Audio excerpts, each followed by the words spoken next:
What's going on, everybody? Welcome to another episode of Heavy Metallurgy. I'm one of your hosts, and before we get started, I just want to say there's no Alan this evening. He is experiencing an internet outage. Apparently, Charter is moving into their area, and as they're putting in their lines, they accidentally cut the fiber optic lines of the company that Alan uses. So, yeah, that's one way to take over, is cut all the lines. But it's good to see everybody. Hope you had a great week, and I'm filling in tonight. We've got two awesome friends and contributors of the channel. We've got Roger from Norway. How are you doing, Roger? What's been going on? No, it's as per normal in summer. It's just work and a little bit metal, but that's it. A lot of mosquitoes. Not so much in my era. Well, that's cool. And of course, the Brainsmasher, Ben. How have you been? Good to see you. Me. I've been good. I've been really keeping busy with the band, playing some shows, practicing the shit out of our songs, and like learning how to play drums again after a 10-year or so hiatus. I've got my first drum lesson tomorrow morning. Ooh. I decided this is going so well that I need to maybe learn how to smooth out some of my rougher edges on the kit. So doing some of that, but just always consuming black metal and death metal by the bucket load as usual. So looking forward to talking to you guys and all the chat about some underrated classics. Not really classics, but just underrated stuff we love. Yeah. They would turn into classics now that we have talked about it. Yeah, that's the end, dude. Yeah, with the Midas touch here. Yeah. I think Roger's mic is better now. I think I got him turned up. We're all good. There was a little bit of confusion back and forth. Ben suggested the 90s, and then we changed our mind, and then he continued to stick with the 90s, and so I've been picking tonight two different eras to find out which one Roger picked, and he picked the 2000s. So we're here. We're a little late, but everything's good. Everything's good and ready to roll. But yeah, 2000s, early 2000s. Like I stated in the intro, guys like us, 2000s just seems like yesterday or whatever, and then you start sitting there processing, and it's like, holy shit, that's 25 years ago. And then you start further going down the rabbit hole and realizing that black metal is not new or necessarily scary anymore. It's just kind of become its own thing. I don't know, 2000s scary, I guess. Yeah. So 2000s, what was a younger Brainsmasher up to in this era? Well, I moved out of so when I graduated high school, my mom moved out and left me with the house. Not a good setup. So she all of a sudden just like came back one day, and I was just like, fuck this, I'm gone. Moved out on my own when I was about 20, and I could not smoke enough pot, listen to enough black metal, or play enough like MAME video games to save my life. That's pretty much all I did. Some of my like fondest memories at age 20 before I could drink was like listening to Iltjarn's Forest Poetry on my headphones while playing Metal Slug 3 after smoking a bunch of weed. And so I love my 2000s black metal. I mean, that was 95 or so. But I was keeping up with all the stuff. I was discovering new stuff because I had just gotten into metal like 3 or 4 years before that. So like 2000 is kind of the point for me where I kind of like caught up with all the stuff that had been going on in the 90s, and then I could kind of like join everybody on seeing what was coming out around that time period. So that was really like the coming of age where I cut my teeth and I was ready to like forge ahead and see what was going on in the underground. What about you, Roger? What was going on with you in Norway? Well, especially late 90s and early 2000s were kind of a bad period when it came to metal. Black metal was just turning to shit. There was some bands that kept it going, but most of the bands tried to be different from all the rest, so it all turned a bit to crap for me. And but I like early 2000s, it started growing again, and a lot of new bands came around that tried to be a little bit more primitive again and a little bit better, but because I didn't like the symphonic shit or electronica or whatever that came into black metal. But yeah, as I said, I stuck a lot to the 90s for a long time. But I would say like 2000, 2003 stuff started to pick up again, I think, slowly. But yeah. So I think it's more difficult to find hidden gems from this period that we have chosen now. But there are some bangers that I don't see people talk a lot about, at least. But maybe some things that I picked are a lot of people know about, but I don't know. Yeah. All right. Well, for myself, early 2000s, the year 2000, I started binding recordings with a friend of mine. So that was slowly taking off throwing money into the abyss. And let's see, early 2000s, I left Metal Maniacs and Worm Gear folded. My divorce happened. I mean, a lot of crap, but through it all, and then I eventually came back and started writing for Metal Maniacs again, doing some reviews and stuff for Liz when she took over for Jeff as the assistant editor. But yeah, kept trained on listening to music, started traveling a little bit more. Had my own place at that point, and yeah, then life kind of turns around and never stopped listening to music, was always very well trained on it. And I think back then I was more of a searcher. Nowadays I find myself being really focused on digging up things I haven't heard from the past.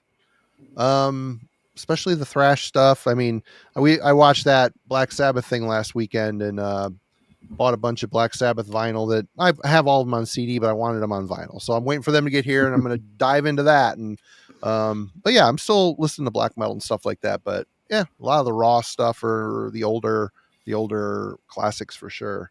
But yeah, picking tonight. I thought this was going to be an easy pick, so I procrastinated, and that was it was a lot harder than I thought it was. And then starting to consider what two other guys around my age are probably in the same, looking at the same stuff. So I don't know. We'll see how it goes, but yeah, we might as well get started here. We've sized it up pretty well, and we'll chat about each one as we go. Roger, why don't you get this party started? Yeah, I'm going to start. There is a lot of Norwegian bands here. I don't know why, but it was kind of that's turned out to be like that. Oh, I almost picked them. Elite or elite, as you would say, but elite as we say. But we own the mountains.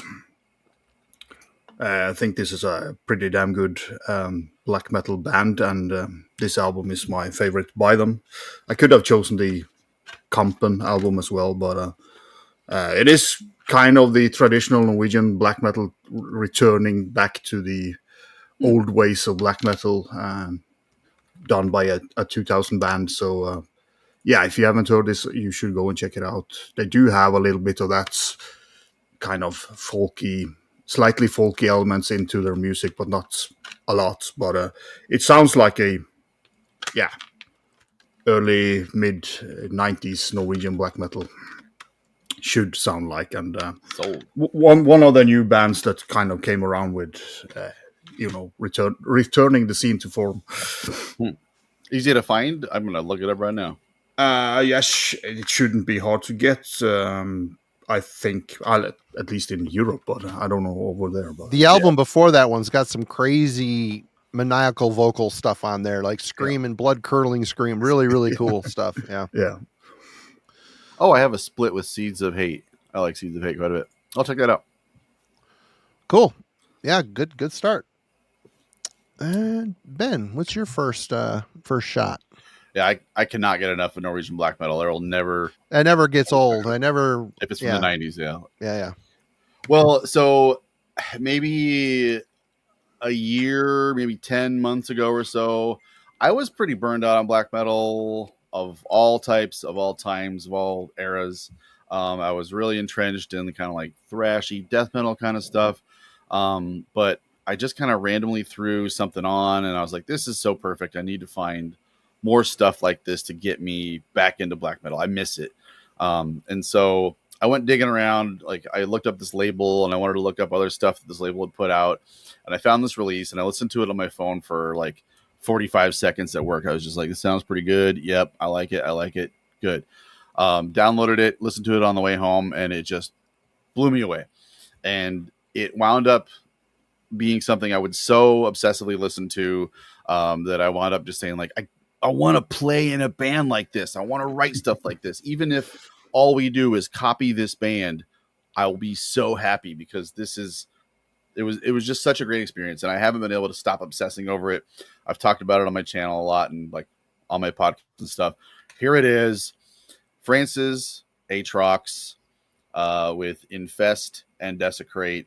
I can't find a real copy of this because it was only like a CDR demo release from 2003. So I just ripped it off of YouTube and made my own little bootleg of it. But oh my God, it's wonderful. So if you take kind of like Under a Funeral Moon, Dark Throne style stuff, where just like the buzzsaw guitar tone, but it's French. It's very French, where like the lead guitars and the rhythm guitars sound like they're like 3 blocks away from each other in tonality.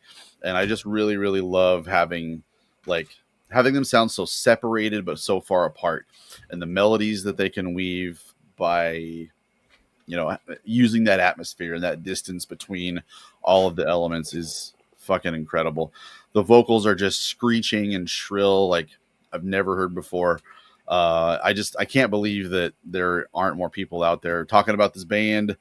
There's a demo tape out there that isn't very great, but this thing, man, I champion this thing as often as I can in the last year or so. So it got me from not liking black metal to playing in a black metal band, playing shows with my black metal band. And I am talking about black metal on YouTube again. So it pulled me back into the world. That's the power that it had. Right on. Okay. Good start. And what year did this come out? This came out in 2008 on Northern Silence, which is one of those labels you're going to hear a lot of, because the early 2000s, this label was really kind of killing it. But this is the second album from Sweden's Makar. Since Tyler was talking about them in the chat, they happened to be on my stack. This album rules. It's very much in the vein of early Dimmu Borgir, but it's more, the piano is there, but it isn't cheesy or overly symphonic. Oh, there you go. You got the A5 Digibook. Very nice. It's just really well done. Very atmospheric black metal. It feels very Norwegian. Yeah. This is their second album. The first one is good as well. And they also did a split with somebody. I've got the page up. I think I have the split actually. No, I'm wrong. Oh yeah. They did a split with Drogsang. Yeah, I don't know. I haven't listened to that in a minute, but this of the 3 releases I have is my favorite. It's very well recorded. It's very spacious. There's a lot of atmosphere on this thing. Just very solid black metal with a Norwegian vibe, and like I said, early Dimmu. But I love that shit. I think the first 2 Dimmu Borgir albums it's classic, absolutely classic. Right in they were kind of the band that got pushed to the front of the line, you know what I mean? And get to ride all the rides for free, and went on to have a career even to this day. But bands like this are lurking in their shadow, and this has a little bit more of an underground sense to it, but it's still very, very, very good in that vein. Definitely check out Makar. Hostmakter. Well, what's the correct way to say that, Roger? Höstmakter or something like that. So basically the same thing I said. Cool. Yeah. Totally. All right, Roger, you're back. There gets to be so many like Scandinavian album titles and band names that have the same like Draug, Svart, Kraft, and this and that, and it seems so interchangeable anymore. It's kind of like the Void and Sulfur kind of thing of the American. Yeah, Goat and Void, and yeah. Yeah, there's a lot of goat bands. Yeah, it's ridiculous. Yeah, my next pick is also from Norway. This is Malsign. Have not heard that. with They Never Die, female vocalist, pretty creepy vocals. She looks a little bit creepy in the picture as well. So, but yeah, really cool. Mostly in English, but there is a video for the song "Kvele seg," which means suffocate yourself,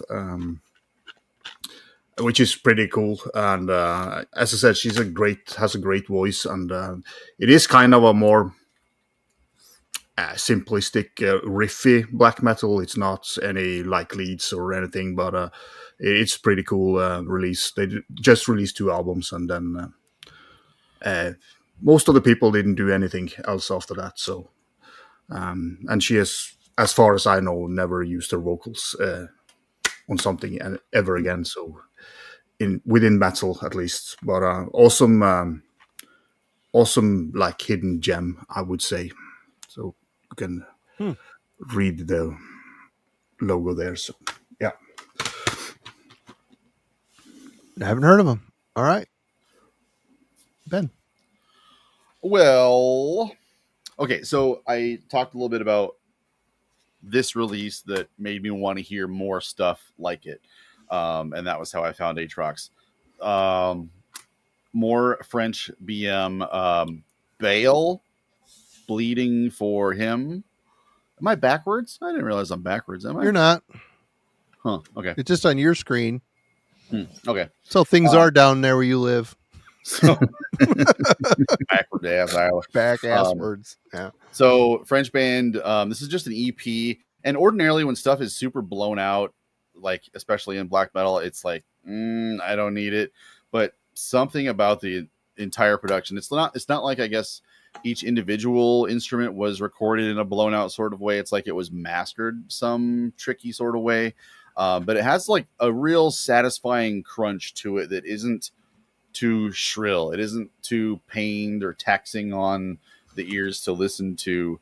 Although it is just a 4-song EP. So, I mean, it's like it knows how to pump the brakes on you just the right amount of time.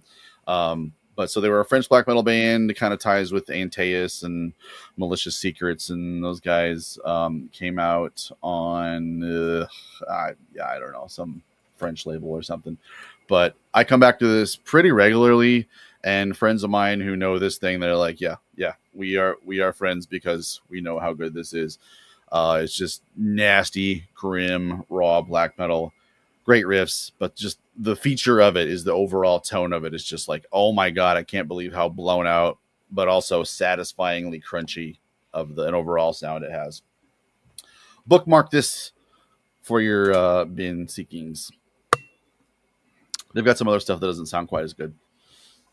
Oh, BAEL. What, you can't read the logo? Huh. Yeah, that's a pretty bad logo. I really enjoyed the stream with Mark Riddick the other day. I'm a font nerd. I'm like a lettering nerd.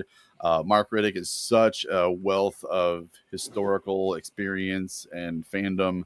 I'm glued to the screen when we were watching that guy. He's one of the nicest people ever, too, by the way. What a guy. Just saying. All right. Simon says he's going to go broke in 3 hours. Okay, this came out in 2008 on Paragon Records. And this album, I don't know if I have something on vinyl from later, but we're talking about Darkstra here with the Great Silk Road.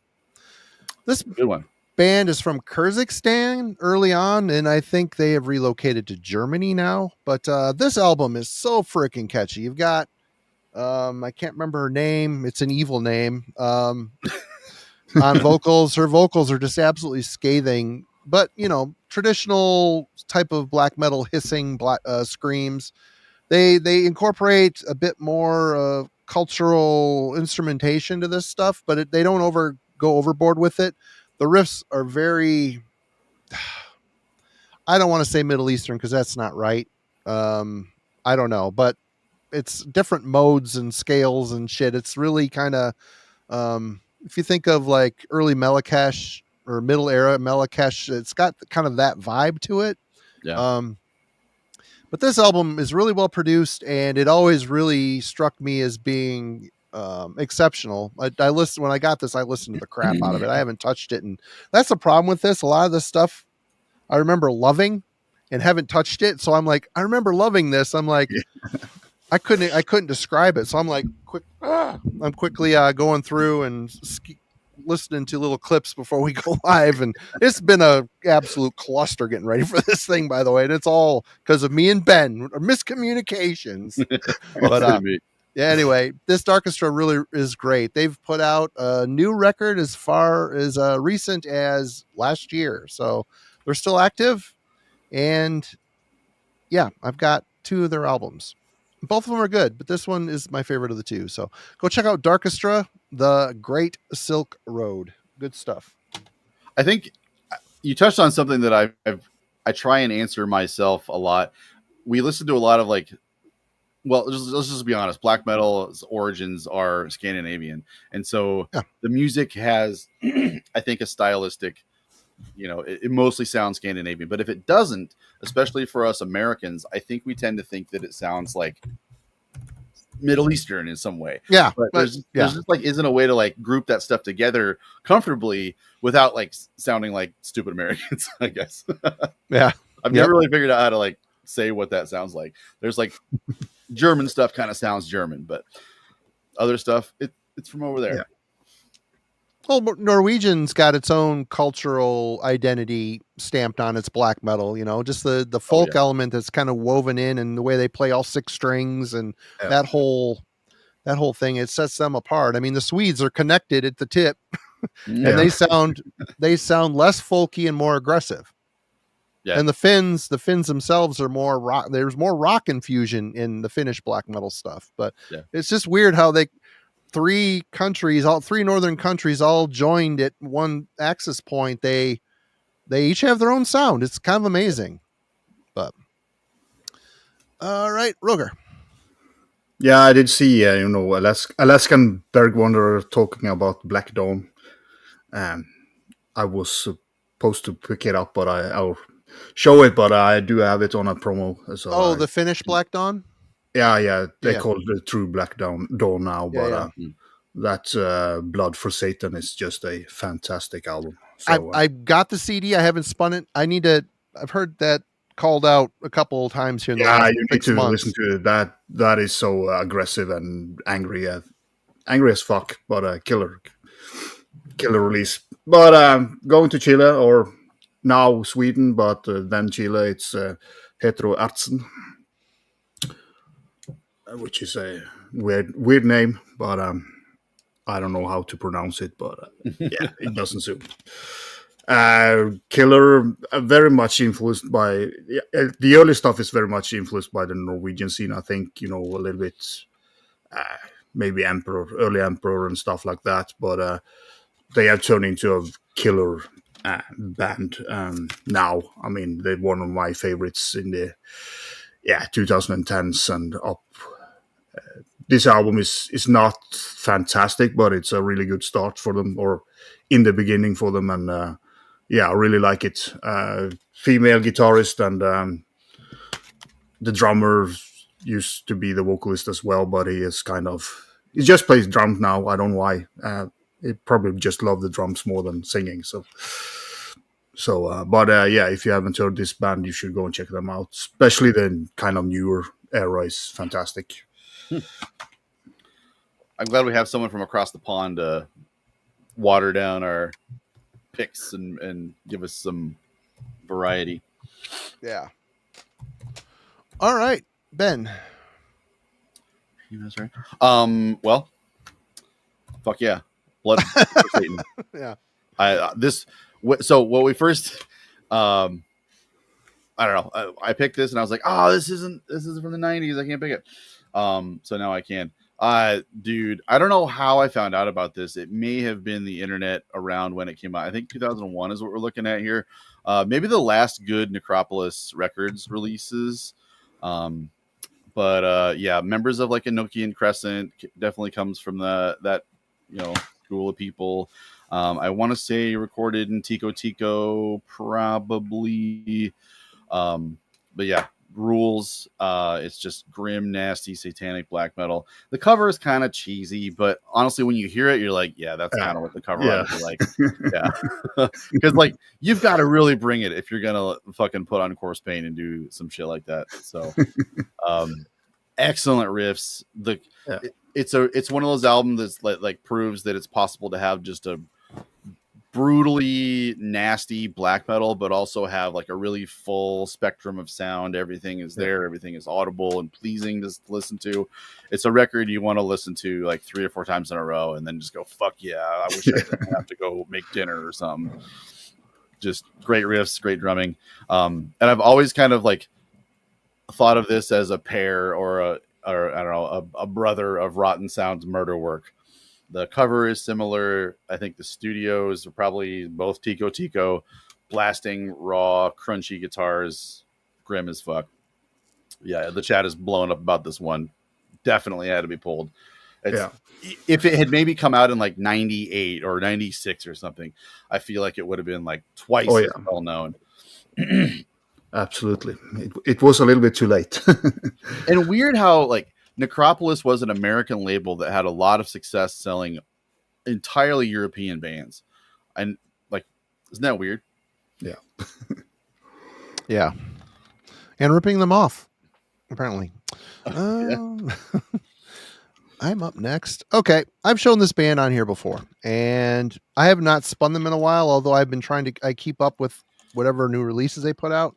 But this is a English 2-piece twin brothers called Forefather. This is their 2008 album Steadfast. Man, this thing is a riff juggernaut. It's if you take pagan black metal with folk and add a little bit of power metal to it, very minor bit of power metal to it. They differentiate between grim vocals and clean vocals.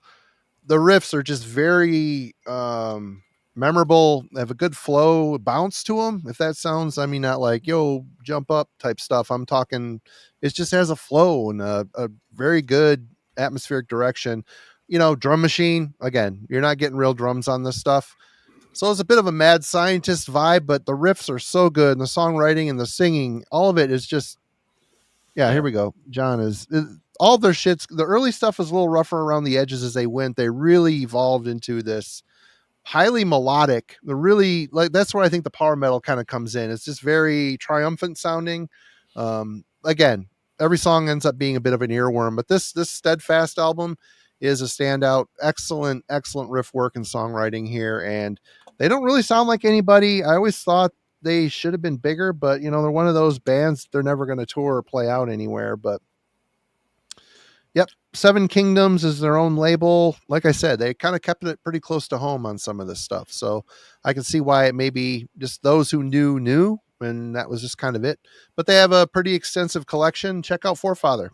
Good stuff. Really, really memorable, well-written, triumphant sounding pagan black metal. I kind of think of them like Falkenbach if they were like way more faster and like aggressive, I guess. Yeah. All right. I just thought of one I need to go grab. I think I put it in my 90s pile, and I got a couple of them mixed up. I'll be right back. You're up, Rogan. Yeah. My next one is Finland, I think. Total Self-Hatred. Which looks like this. Pretty awesome cover. I would say they fit very well in with the Finnish scene. That's a good CD. I've got that in a box of stuff from Zoller, and it's good. Yeah. So kind of. I don't know if they did anything else than this one, but kind of really hit the spot for me. A little bit like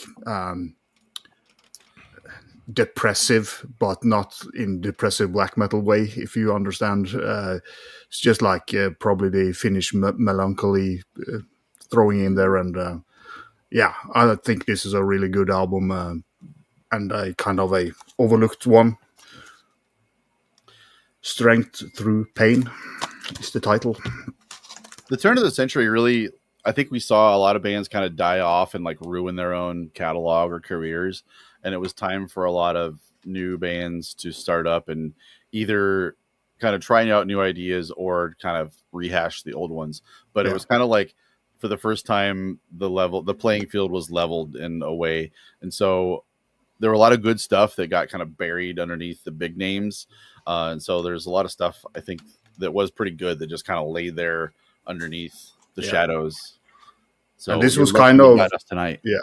And I didn't get the same, possibilities to spread as much as they do now, because it's still a very early days. YouTube and stuff like that hasn't, Yeah. Everybody started downloading everything, so I'm sure labels were kind of scrambling to figure out how to sell records and not go under. So, Do people still? I mean, do you think the downloading thing is still as prevalent as it was during the early 2000s? I mean, I used to do it 1,000 years ago, a lot, and then I just noticed my own releases started showing up on there, and then they'd start quadrupling, and my sales would go down. So I said, "This is dumb," so I stopped.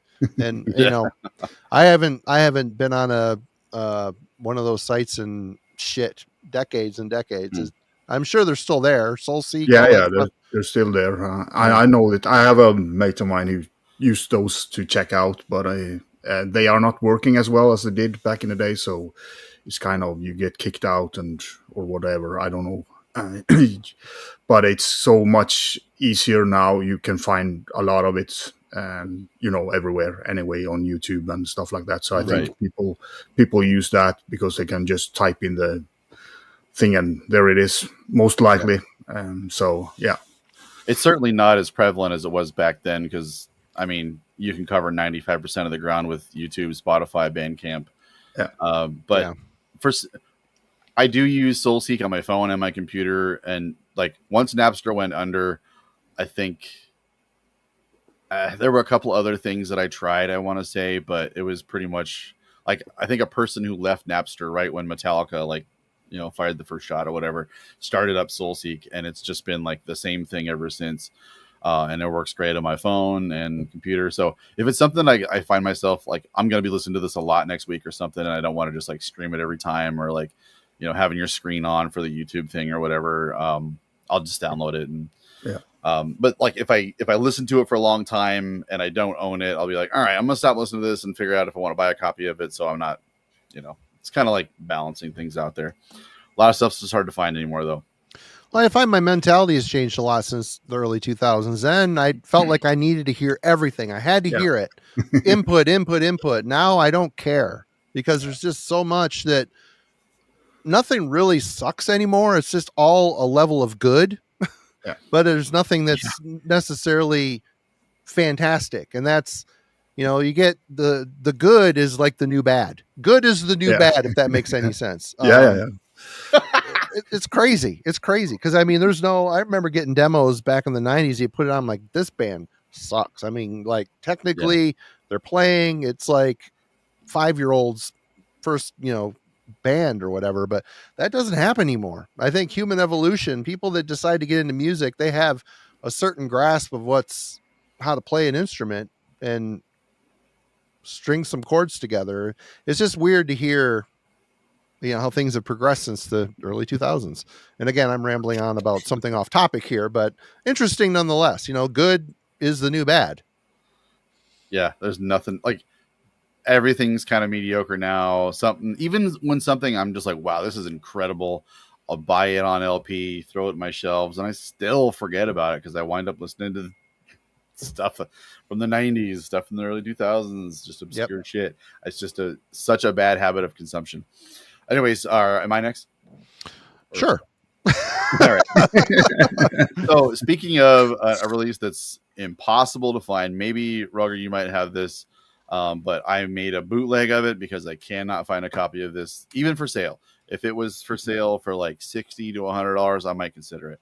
But we have Ulcus, Cherish the Obscure. So this is the guys that joined Vindir and turned it from a solo project into a full band. And it's really strange to hear how similar this is to the Vindir music.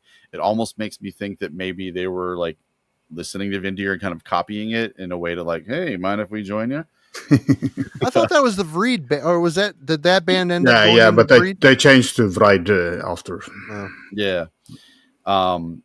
And yeah, it's a really cool gem. It's definitely nowhere near as good as Vindir is, but it's really good. It's very synth heavy. A lot of guitar leads all over the place. It's kind of like shreddier, I guess, than Vindir was. I think Vindir had like a nice kind of folky patience to it all. But it's a real cool gem, and it came out in, I think, 2001. It's called Cherish the Obscure.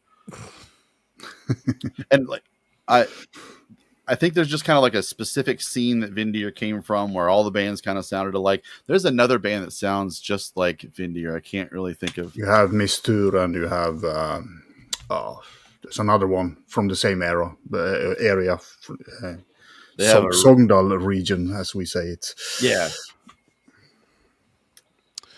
All right, I just want to comment here. We're not going to get any. Pull it up here. We're not going to get any Juice Iscariot drumming these days, for better or worse. You know, that's true, because the technology, drum kit from hell, superior drummer, there is no damn reason why anyone should suffer shitty drumming. Although Andrews, that was all very out of necessity, I think. And he wanted it to be that way, I think, as well. But even as Juice Iscariot went on, he had Dwayne Timlin jump in, who is a great drummer, and it made Juice Iscariot better and more aggressive. So yeah, there's no reason. You can get drum programs that sound absolutely fantastic. There's no reason for your drums to suck anymore. There just isn't. Human drummers are the best, but if you can't, there's no reason why you can't make music if you want to. It's just a few dollars away. That's all it is. All right.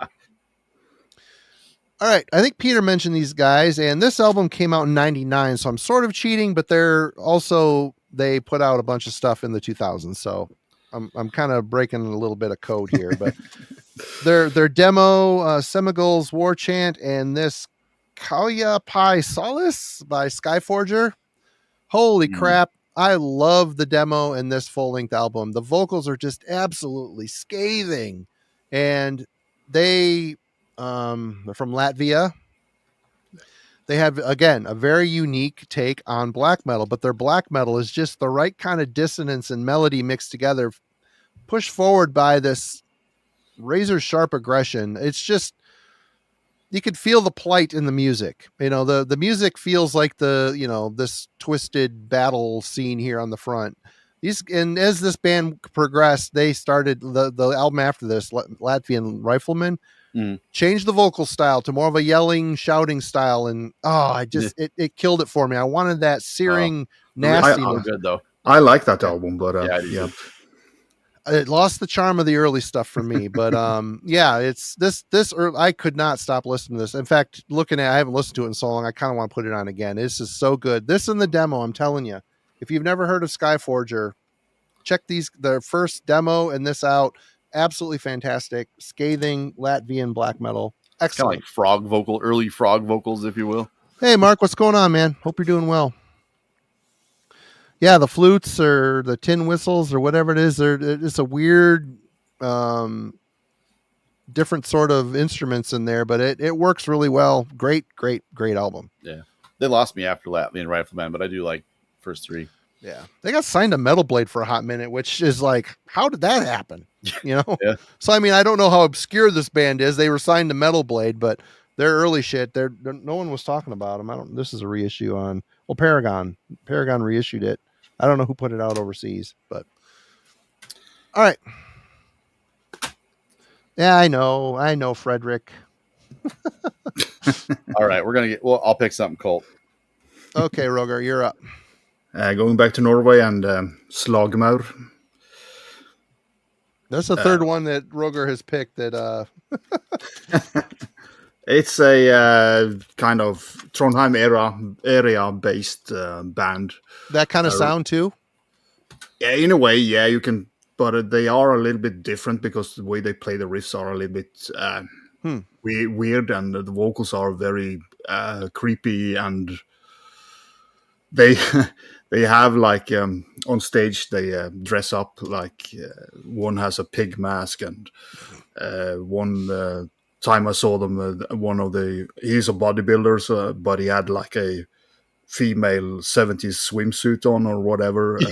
They just look like fucking idiots, but they don't care, and it kind of, you kind of feel that in the music as well. They just do their own thing, and they do have their own sound, but you could like put them up there. It's a little bit with the style in Trondheim area that. But I prefer the demo stuff. I think that is more raw and more wild in a way. But yeah, great live shows. Yeah, they had one show that they hanged people from in gallows. They were hanging with ropes, so off stage and dangling back and forth. So it almost went wrong, but they they saved the person that was hanging there. So I saw them live 2 years ago, I think. Okay, yeah. That so opened for them. Okay, yeah. Who opened for them? Yeah, Ved Buenzenda. Oh, open for them? Yeah, that's weird. Yeah, it's like, this is wrong. But it was the singer's 40th birthday of Slogmar. It was like his 40th birthday, okay. And we all celebrated and drank with the Ved Buenzenda guys. That's right. I prefer the. Yep, that was coming. You guys are killing it in the chat. I wish we had somebody to throw them in there all the time. Yeah, they're without Alan here to help me. I'm getting 50% less chat responses up on the screen, but everybody, we are reading them as we can, and thank you all for contributing. We appreciate all of you. All right, Ben. All right, so this is one. So somebody was saying, bring on the unheard of stuff. All right, this is one that doesn't quite like hide down in the cellar in between the cracks and the bricks of the foundation of the cult black metal basement. This one kind of hides. I think it came out on a bigger-ish label, but I think kind of faltered because the cover art is embarrassingly bad. But this thing is a riff monster. I love this thing, and I've listened to it on a pretty regular basis since it came out. And I want to say 2001. Mutant with the Ionic Majesty. You've shown that one before. Yes, I champion this thing quite a bit. Yeah, cover art is just not doing much for it. But if you know Peter Lake from Theory and Practice, the guy is a riff monster. Theory and Practice is a kind of little like Tu Meshuggah-ish. Yeah. But this is pretty technical. It's just great. Yngwie kind of leads all over his stuff, but the vocals are really, really, really shrill. And I feel like this is a timepiece because it's got like super blasty drumish drums in a way that no one would tolerate now. But for the time period, it kind of like allowed people to play black metal way faster than they ever had, and like just kind of make it like kind of crazy and experiment with some new ideas. But it's super catchy. There's a lot of synth all over it. It's melodic because it's all Swedish, but it's definitely one of those you're gonna look at that cover and definitely not spend the $1.99 on it. I think it's maybe kind of hard to get now. It came out on Listenable Records, but man, Peter Leak is a riff master. It's kind of one of those heads who know kind of album. Yeah, I didn't pull that one because I looked at the cover and thought, this is death metal, and went on. Yeah, it doesn't look like a black metal album at all. Not even a little bit. It's called The Aeonic Majesty. That's kind of black metal. But yeah, it's all like shrill, high pitched stuff. I mean, it's clean production and everything. It's not super nasty. But Listenable, thought enough of it to put it out. I just didn't really take off at all. I love it though. I'm a big fan of that Theory and Practice era. Okay. We're going to Finland, and Finnish black metal scene littered with sketch, unfortunately, but I love the Finnish sound. It's grim. It's underproduced. It's just nasty, but there's a bit of a rock undercurrent to it. And this is a side project of Narcath from Azakal, however you say it. But this was Vulture, Bleed for Vulture. They put out this one came out in 2002. They put out 1, 2, 3, 4 full-length albums, which I have all of them. This is right in line with what I just said. Mostly caustic, nasty black metal with a little bit of a rock backbeat to it at times. And, you say that, you're like, ooh, no, it makes the songs just a punky, I guess I should say more of a punky vibe, a punky punk rock vibe. Harsh vocals. They're one of those bands that they were just crushing along in the 2000s, and I don't know if they ever went out and played live. There's only 2 guys in the band. So that's probably one of the reasons why they never really went anywhere, but it felt kind of like they were toiling in obscurity. Dragon Throne Productions. Around that time period, Finland was just so prolific with a million bands. Yep. It's really hard to figure out where the good stuff was. And you look at both of these guys on Metal Archives, their resumes are endless of bands. So it's like Narcoth especially. Yeah, Narcoth especially. And we're gonna talk about him one more time here on the next go around. But yeah, if you've never heard Vulture, if you like the scathing raw black metal, this is Vultyr. You got to spell it a little kooky, This shit really does hit well, and they maintained that sound and style throughout all 4 albums and a 7-inch. I have a 7-inch of them as well, but always dug it. Like I said, I'm a sucker for the Finnish sound, 100%. Must be your heritage. It's my heritage. Yep. Well, staying in Norway, Svartjern, I saw them mentioned in the chat earlier with Misanthropic Path of Madness. I got that as a promo back in the day. I don't know if I ever listened to it. You should go listen to it. I don't have it. I gave it away. It was in the box. So okay. Get rid of this. So, pretty good. Again, more classic Norwegian black metal sound. One of the many bands that tried or wanted to play the more grim and fast, evil black metal.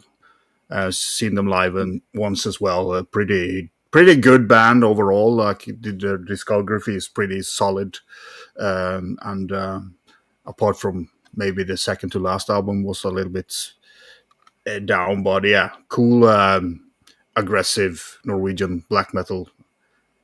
A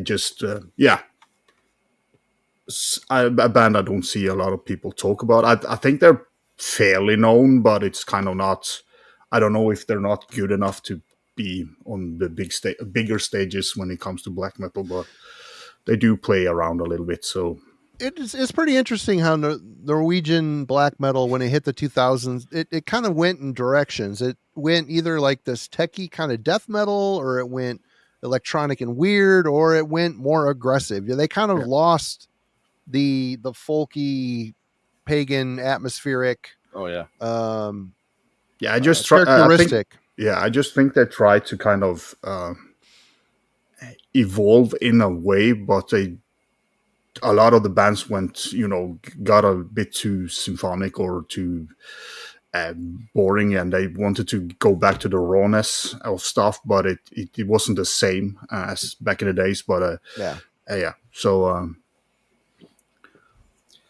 watching Emperor go from like 9 Equilibrium and then Prometheus and then do the Cyclon stuff, it was just like, I hated that shit. That shit was soulless, man. Yeah, like the Cyclon. I mean, I know people that love that shit, and I just the super techie death metal. I struggle. It doesn't hit me in the feels. It's hard to. It's very alienating, and I guess that's the idea. I mean, make them. I quite like that band, but I do understand. It's totally, especially Cyclon Aeon is totally D-side worship, and they went on tour with D-side and got very much influenced by it. So it was kind of in a way generic, but there's a lot of cool riffs there. But it wasn't a band that would.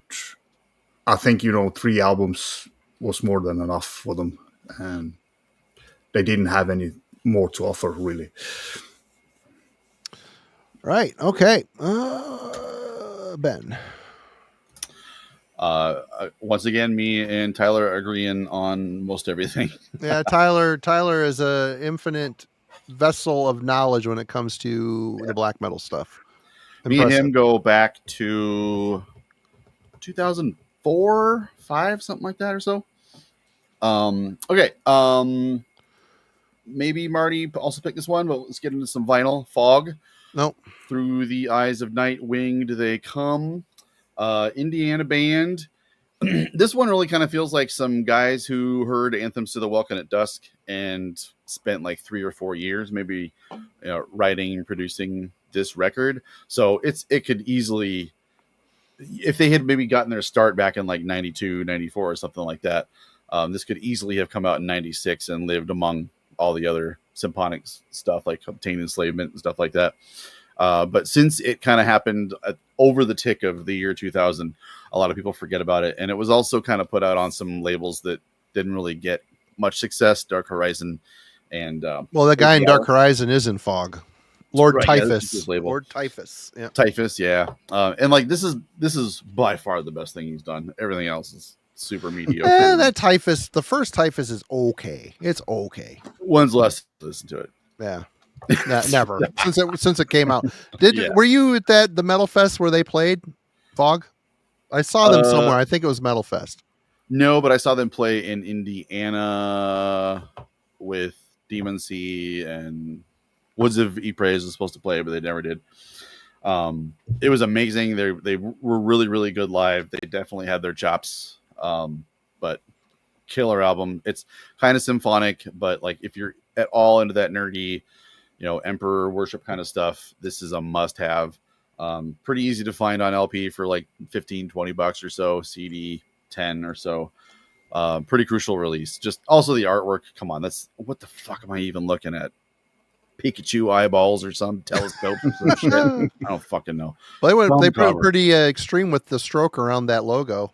They really beefed up that. Was that like 4 or 6 maybe of the on the stroke? Big ass fonts and they were trying to look 90s. There was I hate looking at this thing. When you put it on though, it's like super good. Fog. Oh, there's different artwork. All right. Well, I mentioned them, so I don't know if you say this Azakal or Azakal. I have no idea, but I've got all their shit. This is Omega. Ridiculous cover, but this album is so freaking catchy.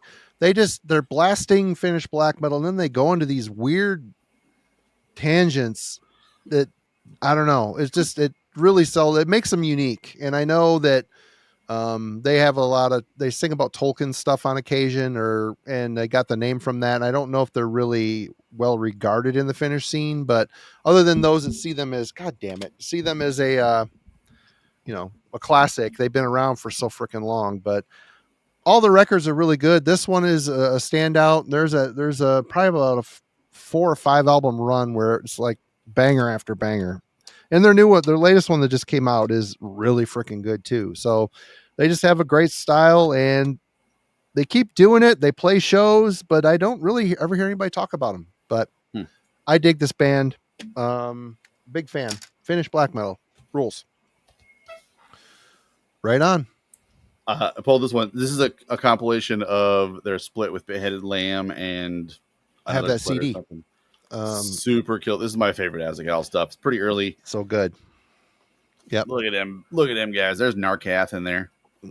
Oh yeah, it's the Suicide Anthems EP. Oh, cool. I have both of those on CD. I don't have to come down and borrow yours. Yeah. Cool. All right. And you're up, Ben.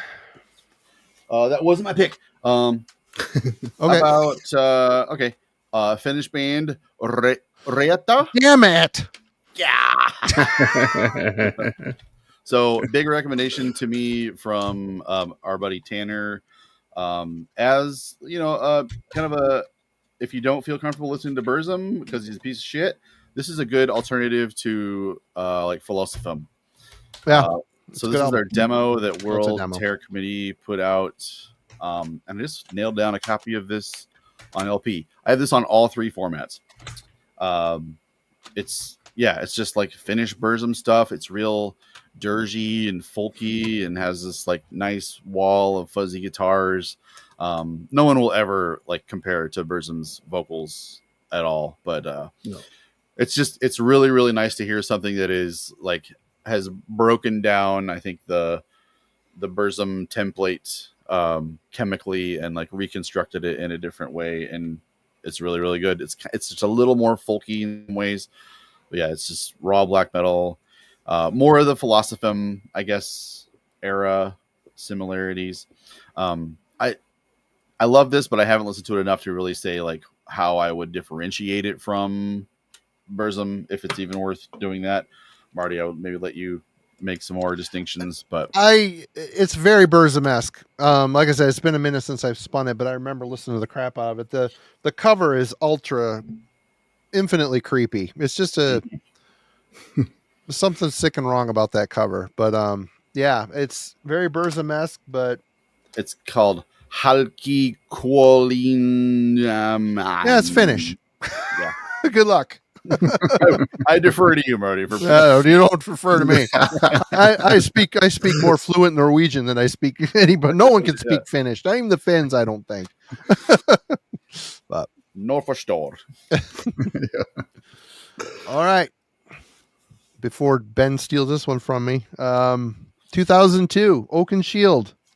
Man, this is so good. Light of a Dead Star by Nehema. Yeah, killer. God, they put out 3 albums, and members of this band were also in the band Himmelbjorg. Oh, there you go, Roger. Was that the third one? Second one. That's the second one. Yeah. This band, it has a Scandinavian vibe, an atmosphere to it. It doesn't sound like folky, but it's just good orthodox black metal with a lot of atmosphere. There's blasting on here, but there's a lot of mid-pace stuff, so you really kind of feel like you're pulled into more of a blackened march. This album it's great. All 3 of their albums are really, really good. And if you guys want to elaborate more on this, I've kind of stolen everyone's thunder here, but I like this way better than Himmelbjorg. Himmelbjorg is where they started doing all the folky wannabe enslaved stuff. What were you going to say, Roger? No, I was sure it was a Finnish band when I first bought the first album. I was damn sure they were Finnish because of the sound and the kind of aggression and cold stuff. So killer band. Sadly, just 3 albums. Yeah. So I always have a hard time picking a favorite among the 3 of them.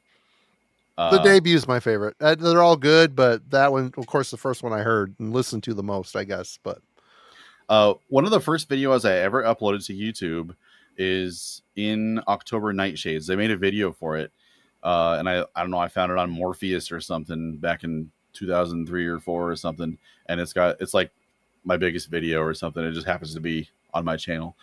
Yeah, rules. Nothing. It's so grim and good. All right, Roger. Yeah, well, we can go to the land of what they call it, Japan. Magane with Mortes Saltantes, which like that. I don't know if this came out in 2000 or it was recorded in 99, but I think it was released as something different before, and but my copy is 2001 or something. Killer black metal, like a little bit like early Psy on the kind of rhythmic of the guitar playing and stuff like that. It has a little bit of that feel to them, and they look like this, which is typical of Japan. And killer vocals, and he has this more of a not clean vocals, but a powerful vocal that he puts in as well. A little bit deeper. Hard to say, not death vocals, but it's kind of just a chanting vocals as well as the black vocals. So really cool and doesn't sound like anything else in this period of time. So killer album. Where would you say you got a lot of stuff that I feel like I barely know anything about? You always find stuff that I don't know anything about, and obviously you're across the pond, but like for the last 10 or 15 years, where would you say you get like the majority of your recommendations before YouTube? before YouTube, it was kind of downloading from the available. I had a friend of mine; he downloaded everything, and we back then we had kind of almost every Friday we pulled out some Viking Fuel vodka and went through. We played one song from each album that he had downloaded and check it out. If we liked them, and if we hated it, we just crossed them off the list. And we were kind of so good and deciphering music that we could put on a song and then like starting off with a cool riffs and both are just looking at each other. Wait, here comes the synth, and then the synth came in. So we were so nerdy about it that we kind of just read the room easily with every band. So Yeah. but we discovered a lot of obscure metal, some of them never found on any physical format. So it's kind of, I do have the files still, but it's kind of a lot of cool stuff that I never found on CD or tape or vinyl. I don't know if they're, a lot of these bands were very limited, releases on small obscure labels that died out really quick. So I kind of did that too. I downloaded everything I could possibly get my hands on. I would just scroll through people's collections and just looks cool. Even before like metal. Can you imagine life before Metal Archives?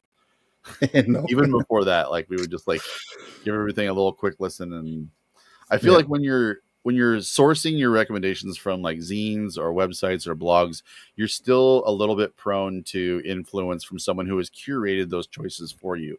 And when you truly go out there and just kind of like scattershot everything, you're obviously going to hear more shit than ever, but you're also going to find the most, I guess, unique stuff that you wouldn't find anywhere else. You're going to be less influenced by someone else's influence. Definitely. You are backwards now, by the way, Ben. Oh, okay. I'll flip it back. Yeah, you're backwards. Freaking me out. There you go. All right. The D looks like the N, and I couldn't figure out which side was the wet one. My turn? Yep. All right. I bet you also picked this one. Celestia. Apparitia Sumptuous Spectre. And what a sumptuous specter she had. Full Moon did some great releases in the 90s, but also I think continued that reign of glory for quite a while. This is a pretty unique for France, I think, and for its time period. I think maybe Nige had a minute in this band and kind of had a hand in their style.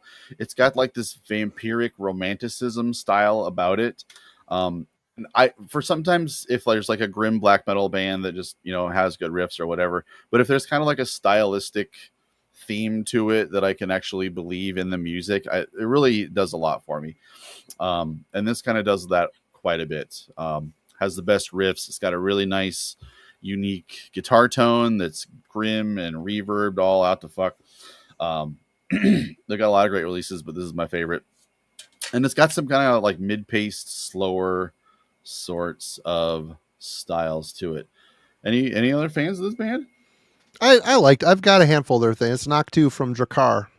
Owns Drakkar. Right. And then the other guy was the bass player, I believe. He co-owned Paragon Records. I used to talk to him all the time. I can't remember his name. Maybe one. There's your friend. One of them guys. Yep. But very romantic black metal. Yeah. Not something you would, if you told me that, I would be like, no, you can fuck out with that shit. It works really well. It manages to be grim and also kind of romantic. No violins or synths or anything like that. It's pretty grim. I like it. It's kind of like if you can get into the humanity of the Nosferatu story or anything like that, it kind of has that sort of like musical parallel to it. Anne Rice or yes. Yeah. All right. Well, we're going to go to Germany. I should pull this up real quick to see what year this came out. I should have done that when we were yapping. All right. This came out in Well, 2001, Plague, Waste, and Death by Germany's Morrigan. Hmm. Yeah. This came out of what the hell was the name of the band before this? Oh God, I can't remember. But they, I'll think of it. I know it's on the tip of my tongue. I can see the cover. Anyway, 2-piece. This is a perfect mix between the black metal era of Bathory and the Viking era of Bathory, all in one band. And they do a really good job with it. The vocals are a little weird at times, but it works really well.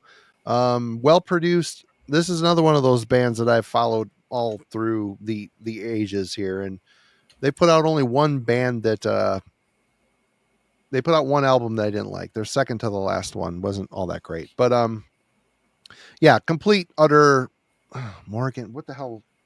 Mayhemic Truth. Mayhemic Truth. Yeah. Yes. It's basically the same. I don't know why they did that. But anyway, it doesn't matter. Again, Bathory Worship, both eras of Bathory in one band, and they do it justice. It does really well. I mean, is it as majestic as Bathory? No, it's basically borrowing completely from that. Not a whole lot of originality, but it's really well done. And the vocals are grimmer than Korthon. Korthon's pitch vocals were always a little strained at times on certain albums, worse than others. He's better on some albums, worse on others. But here they're pretty decent. They sing in key at least, but in a weird way. But I would highly recommend all this band's stuff. But check out Plague, Waste, and Death, 2001. It's an early one. It might be their debut. Is it their debut full length? Yep, it's the debut full length. Good stuff. I enjoyed it. Always have. I was always drawn to that. Mayhemic Truth is maybe the worst band name I've ever heard. I kind of love it. I was always drawn in by how terrible that is. There's a band called Mayhemic that came out last year. All right. Okay, Roger. Well, going to Germany, Sonic Rain with the album Raw, Dark, and Pure, which is kind of what they do, but it's pretty damn good production on it, like tight production without losing the aggressiveness of it. It's more, this doesn't sound like German black metal, it sounds more like early Norwegian black metal. Came out in 2005 or something. Two-piece. I think they did another album as well, but this is the only one that I have. And really good and aggressive, kind of Norwegian sounding German black metal. So, but again, it doesn't really look like a black metal album. And it comes with this fantastic slipcase. Throw it away. This is throw more money in the abyss. It's stupid. But they're actually out on Metal Blade so I saw a Charnel Valley album in the used bin the other day, and it had a sleeve on it, and mine doesn't have a sleeve, and I was like, am I gonna buy this just for the sleeve? See, someone took the sleeve and threw it away then, because they all came out with us. They were supposed to do like a limited run of the sleeve, and they just did the whole thing with sleeve. So I don't know how many they did of those, 1,000 maybe, but yeah. Pointless. Talk about obscure 2000. There you go. Yeah, I almost pulled it. Yeah, I haven't listened to that stuff in a long time. Yep. All right, Ben. Charnel Valley was Marty's old band with S. Craig Zoller. That's right. Yeah. Yep. Okay, so I'm going to kind of do a twofer because they share a member. Going to France. Anybody a fan of Angmar? Yeah, that's a good album. I haven't spun that since it came out, but it's good. Who would pick this up looking at this cover? This is the most generic 2000s black metal cover you would ever see. Very forgettable, but it's kind of folky, it's kind of grim, but once you like get into the riffiness of it, I think the bass playing is just super standout, and it's almost like the music is kind of just like there to provide some rhythm, and the melody and the atmosphere that comes from within this mix is from the bass playing, and he's just a super thoughtful player. His name is I can't forget it because I'm on camera here. But most Angmar stuff is really, really good. This one, yeah, I'm not gonna attempt to pronounce any of that, but all their stuff is really killer. And this bass player also plays in this band called Anthanath. Don't I know this kind of looks like a Footlocker kind of throne here. He's sitting on. This features the first singer from Deathspell Omega. I've always liked his vocals. States of Liberating Departure is the title of this one. And his bass playing on this album is even more stunning and melodic. These guys are really, really, really fast and blasty, but the melodies are really, really great. I mean, we're talking like probably 275 BPM all the time.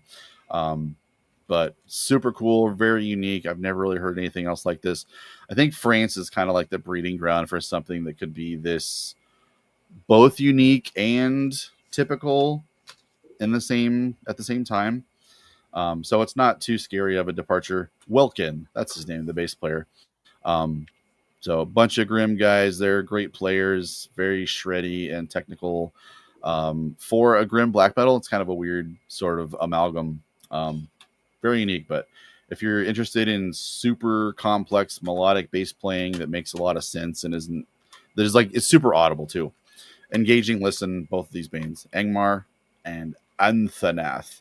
And I didn't just pull this to make it make sense in this video. Like, I regularly listened to this one pretty often, and I need to come back to this one, but this one got a lot of regular spins 10, 15 years ago or so. It's just, I put all my CDs in my boxes in my basement a couple years ago and just kind of forgot about most of them, and then bought 600 more of them since I moved in. There's more here, more here, more here. Yeah. Good shit. All right. Well, this isn't the album I wanted to pull by this band, but it was in the time zone. This came out in 2005. The band is Russian. They're called Old Wains. This is their Scalding Coldness album. And the thing I really like about this band is they have like an unrelenting grind to them. Constant in the early stuff in particular, their vocalist has had like this deathly croak. It's just like he sounded frostbitten, like he was reanimated and dead and frozen, and just the sound that came out of his throat was so sick, so cool. It's like right here. It's just so, I can't even do it. It's just fucking, it was so good. As they went, I think they lost their charm a little bit. He changed his vocals a little bit. These guys just put out a new album last year. Yeah. I picked it up. Different singer. It's really good. God, whoever put the vinyl out, it's like a 2 LP or a single LP. I don't know. There's posters, and it's just a really well done package. But yeah, I had to check it out, and it's really good. But it just doesn't have I think someone from this band died. I don't know. I could be talking out my ass here, but I don't know. The old vocalist, man, holy shit, just super evil. The music is unrelenting, fast. Scalding Coldness I haven't spun in a while. Whenever I grab for this band, it's their first album or their demo. The demo in particular, here I go again, the demo. It's just that croak, man. It just, he sounds like a dead, reanimated, frozen corpse of a Muppet. It's awesome. I don't know. But Old Wains, check out Old Wains, WAINDS. Cool shit. From Russia. We'll just cancel this out. I picked The Religion of Spiritual Violence by the same band. There you go. Good shit. This, I think, 2001 or so. 2002. Yeah. Is that, you want to go with that one and talk about that for a minute since it is your turn? Or you? Since we both picked the same band, I'll just skip it or whatever. You're going to do it? Is it my turn, though? Yeah. Oh, okay. How about go to Italy for... All right, this band has kind of like ruined their discography with a lot of shitty releases and stuff in the media, and I don't get, this band can fuck off for now. But Springtime Repression by Forgotten Tomb. Didn't really expect something so good to come out post 2000. But I think this kind of borrows from like the Catatonia template. Kind of like Bethlehem, suicidal kind of stuff. I mean, this is wrist-cuttingly excellent, and it's very well produced.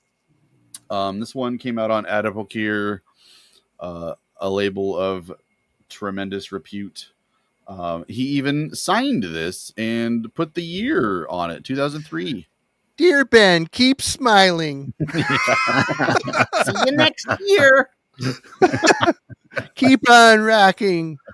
It's super atmospheric and just dark and dreary. If you think Catatonia has an amazing depressive quality to it, and Bethlehem's Suicide especially, I mean, you got to get this. Have you heard this band, Marty? Oh yeah, I think I have that one. I only have a couple. As they win, I started losing interest in the whole suicide. I'm going to kill myself stuff. Like that theme really lost its charm with me. And then the next release, I think maybe the music is even a little bit better, but he did this thing with his vocals where it's like overblown out or whatever. He did this effect, or it's you're already screeching, and if you add that effect to it, it just ruins it for me. I hate it. Cannot do it. Sorry, I skipped you, Roger. I didn't mean to. There you go. I can't even blame drinking, so I distracted him. I will survive. So yeah, going back to Norway and Nidinger, if you can see this band name, check out that band. This is awesome album called Wolffather. I saw these guys live once, and they play this. I think it's the third track from this, and there's a kind of a almost a downbeat death metal riff in the middle there that you just have to mosh pit to. It's just like dragging you in, kind of just ultra heavy. They do have a little bit of that kind of folky element to them, and the lyrics are more towards the Viking themed stuff, but it's kind of Telok from Mayhem plays guitar here, so you get a little bit of that mayhemic guitar riffing as well, and Hellhammer on drums. The vocals here is different. He's kind of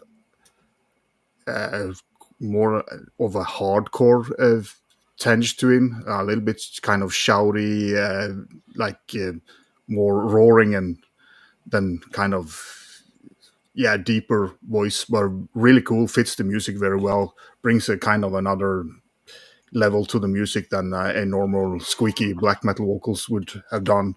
But so it's kind of a super group, but have done a couple of really excellent albums. But I mean, Telok knows how to write riffs, so. But it's different from Mayhem, but you can still hear his kind of playing style. Same with Hellhammer on drums. They have a certain style of playing, but kick-ass album. So short one, but awesome. I think they have 4 or 5 albums. All right. I'm going to go now. I screwed up the order. Anyway, we're going to Australia to make Frederick happy here. Back in, God, what year was this? Early 2000s. The second release I ever did, it was by Misery's Omen from Australia. This is a compilation of their demo and their 7-inch To Worship Stone Gods, and the demo, 99 demo, I think. This band was super unique. Members went on to be in Sacrifix and Stargazer, and I mean they're all Johnny Touch. I think Andrew went on to be in Johnny Touch, which is hilarious. But it's just absolutely killer, twisted black metal with a little bit of black doom in there. Completely agonized vocals. I said Andrew, I meant Anthony. Anthony's vocals are very tortured. And I love this shit. And they put on a one full-length album after this called Hope Dies, which is great. It's good. It's different. Really cool cover artwork. Never really, I don't even remember who put that out, but it never really took off, which really sucks. But a Norwegian label put that out. Was it Aftermath? No. I don't remember. Anyway, Misery's Omen. Check them out. I wish I still had some copy. Oh, I'm glad I don't have copies of this. That'd be ridiculous. But I'm sure it's around. You should be able to find it. But yep. Worship Him. That's the label that put it out. Worship Him. There you go. Yeah. I love that band. That EP is incredible. Hope Yep. Dies is fucking amazing. I have their demo. Super unique band. I love those guys. Yep. Super proud of that one. I go to your site sometimes and you still have, I think, like a medium Misery's Omen shirt. And yep. I'm like, the print's about this big. 185 pounds. Yeah, the print is about this big on it. Yeah. I should. Yeah. All right. Roger, you're back. Yeah. We're gonna write this wrong. Yeah, here we go. Going to Sweden and Kjorvik Bleed with Norrøn Magi, which is this album is fantastic. It's very underground stuff. I think I bought it directly from the band. They also have a self-release that is very hard to find. But this is just... I don't know what it is with this combination of vocals and riffs, of course, but it's really a little bit folky inspired as well, but it's aggressive enough. You know, I don't like folky black metal when it gets too happy. You have to be angry folky if you're gonna do it. But yeah, I don't see anybody talk about Kjorvik Bleed, but this is awesome stuff. I don't think they have more than 2 albums, but this is a band that I go back to often. It has a little bit like this lyric style is also kind of the older, I would say, Viking era heathen style of vocals or lyrics so on it. So, but yeah, really, really good band. So you should go and check them out. I can write the name down in. I think Tyler was freaking out about it in the chat. Yeah, it's just killer stuff. Yeah, Tyler is happy you see someone speaking his language, because in the Discord server he posts a bunch of stuff that no one heard. Everyone was like, never heard it. So, yeah, I told him Tyler does a Alaskan Berg Wanderer. He does a channel much in the same vein as Jimmy's at Future Ruins. They're both hikers, so they do a lot of scenic. I told him he needs to, in between, do some, this is my collection, start talking about all these black metal bands no one's heard of.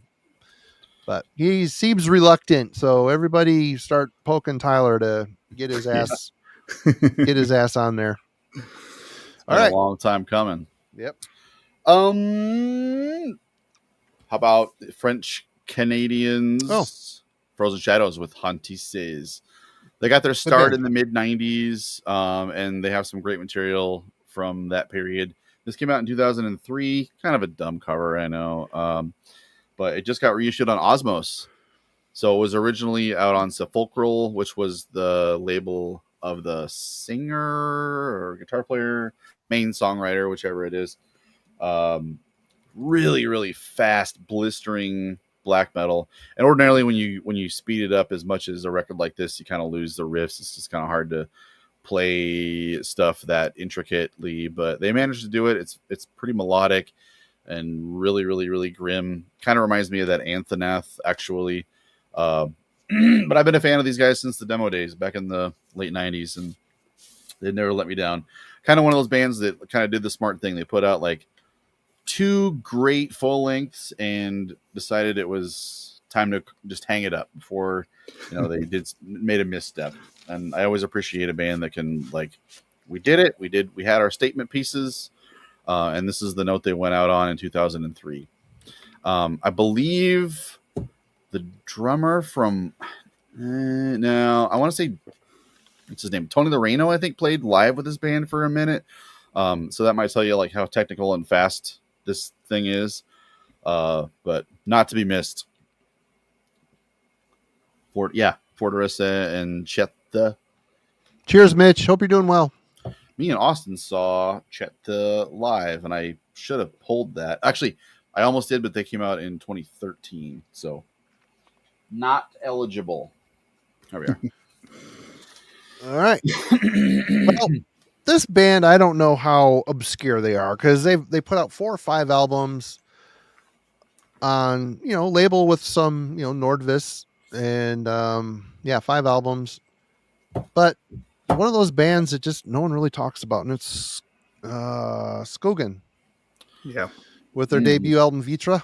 This is a band that I always kind of wondered why they weren't a bit bigger. They had a really good sound. They're kind of mid-paced, depressive, northern style black metal. I don't hear any. God, the artwork on this is just fantastic. But yeah, I don't know. They just had a slower. They weren't super aggressive like other bands in Sweden were. They had a lot more atmosphere at their disposal than a lot of other bands in Sweden did. I don't know. They're one of those bands that kind of slipped through the cracks for a lot of people. Yeah, Tyler, exactly. Very consistent band. Yeah, your guess is as good as mine. It is on Nordvis, and like I said, the artwork is even this very, very killer illustrations here.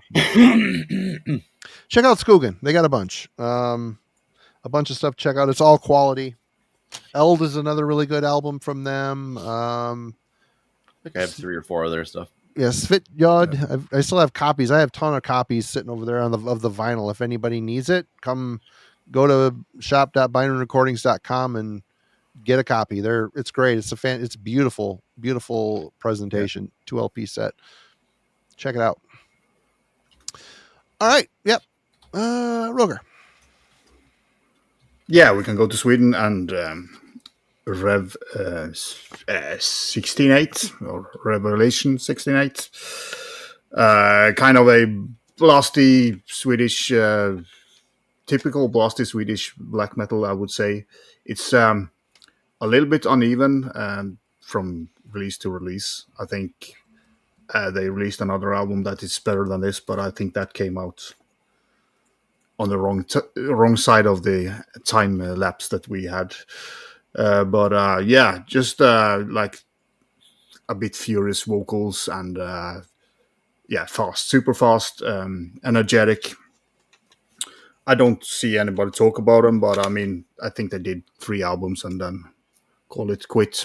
But did see them live once, and it was awesome. Worked very well live, at least.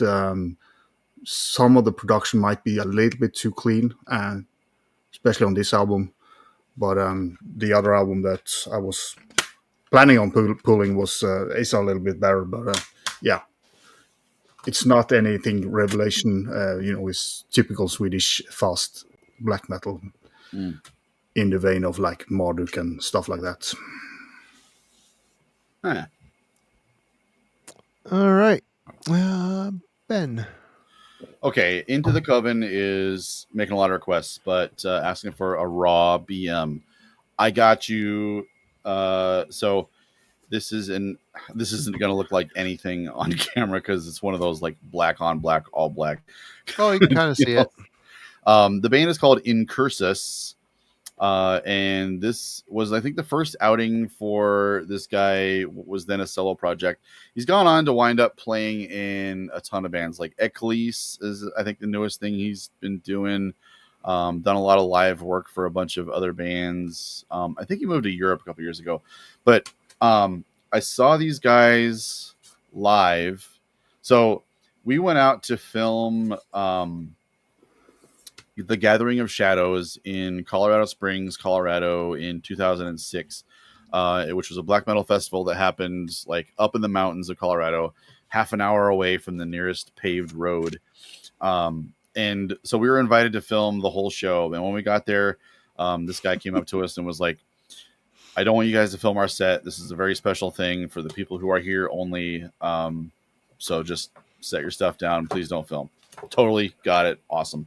Would love to have a break from shooting 16 bands sundown to sunup. Did they call their live set a ritual? Dude, well, so it was. Okay. It truly was. So this guy was a live member of Demon Sea who were also playing that night, and they just kind of like reconfigured their players and played songs off of this album. So I can't remember the singer's name, but we just, got up front and started watching, and it was awesome. Singer starts cutting his arm, bleeding all the way down. Kind of scary. Don't usually see that very often. And singer was like locking eyes with me kind of regularly, and I was just like, this is kind of freaking me out.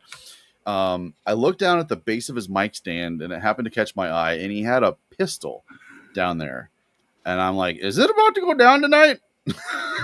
So I crawl up into the woods, and I just decide to lay down underneath this pine tree and experience this black metal ritual.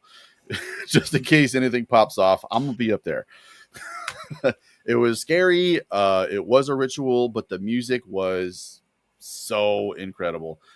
Black is all fuck black metal. It is so grim and nasty. A couple years later, the album finally came out on, man, I can't, Forever Plagued put this out. But that was an experience, maybe one of the most black metal experiences I've ever had. And the album like really lives up to that hype. It is so demonic and just nasty as all fuck. Oh, okay. So yeah, raw black metal for you in Cursus with, is it Eternal Funeral Trance? I believe it is.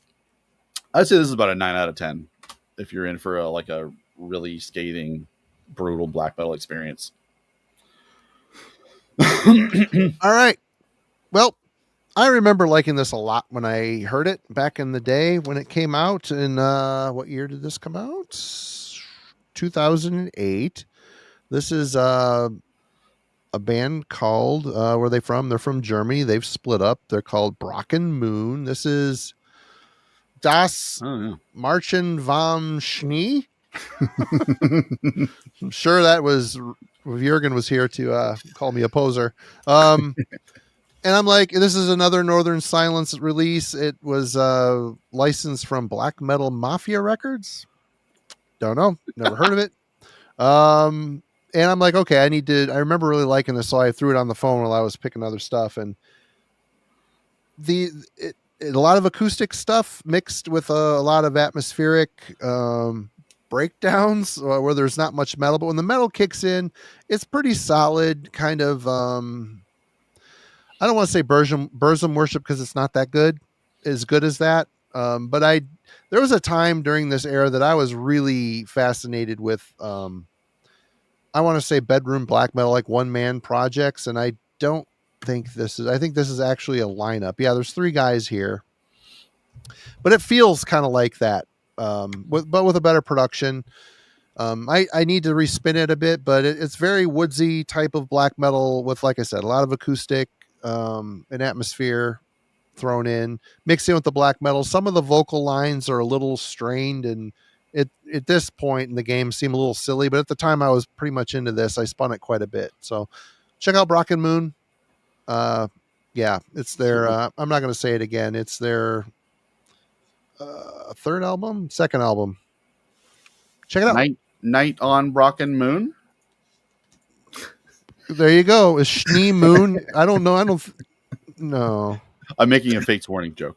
Oh, okay. Yeah. I almost bought Night on Brocken the other day, and the cover, I just can't do it. Can't do it. Oh, it's like some good stuff. Their first album, this Brocken Moon's first album, Mond Finsternis, has got 2 reviews rated at 32%. So that's not an outstanding, well, this one is 85%. So it's obviously a jump in quality, but check them out.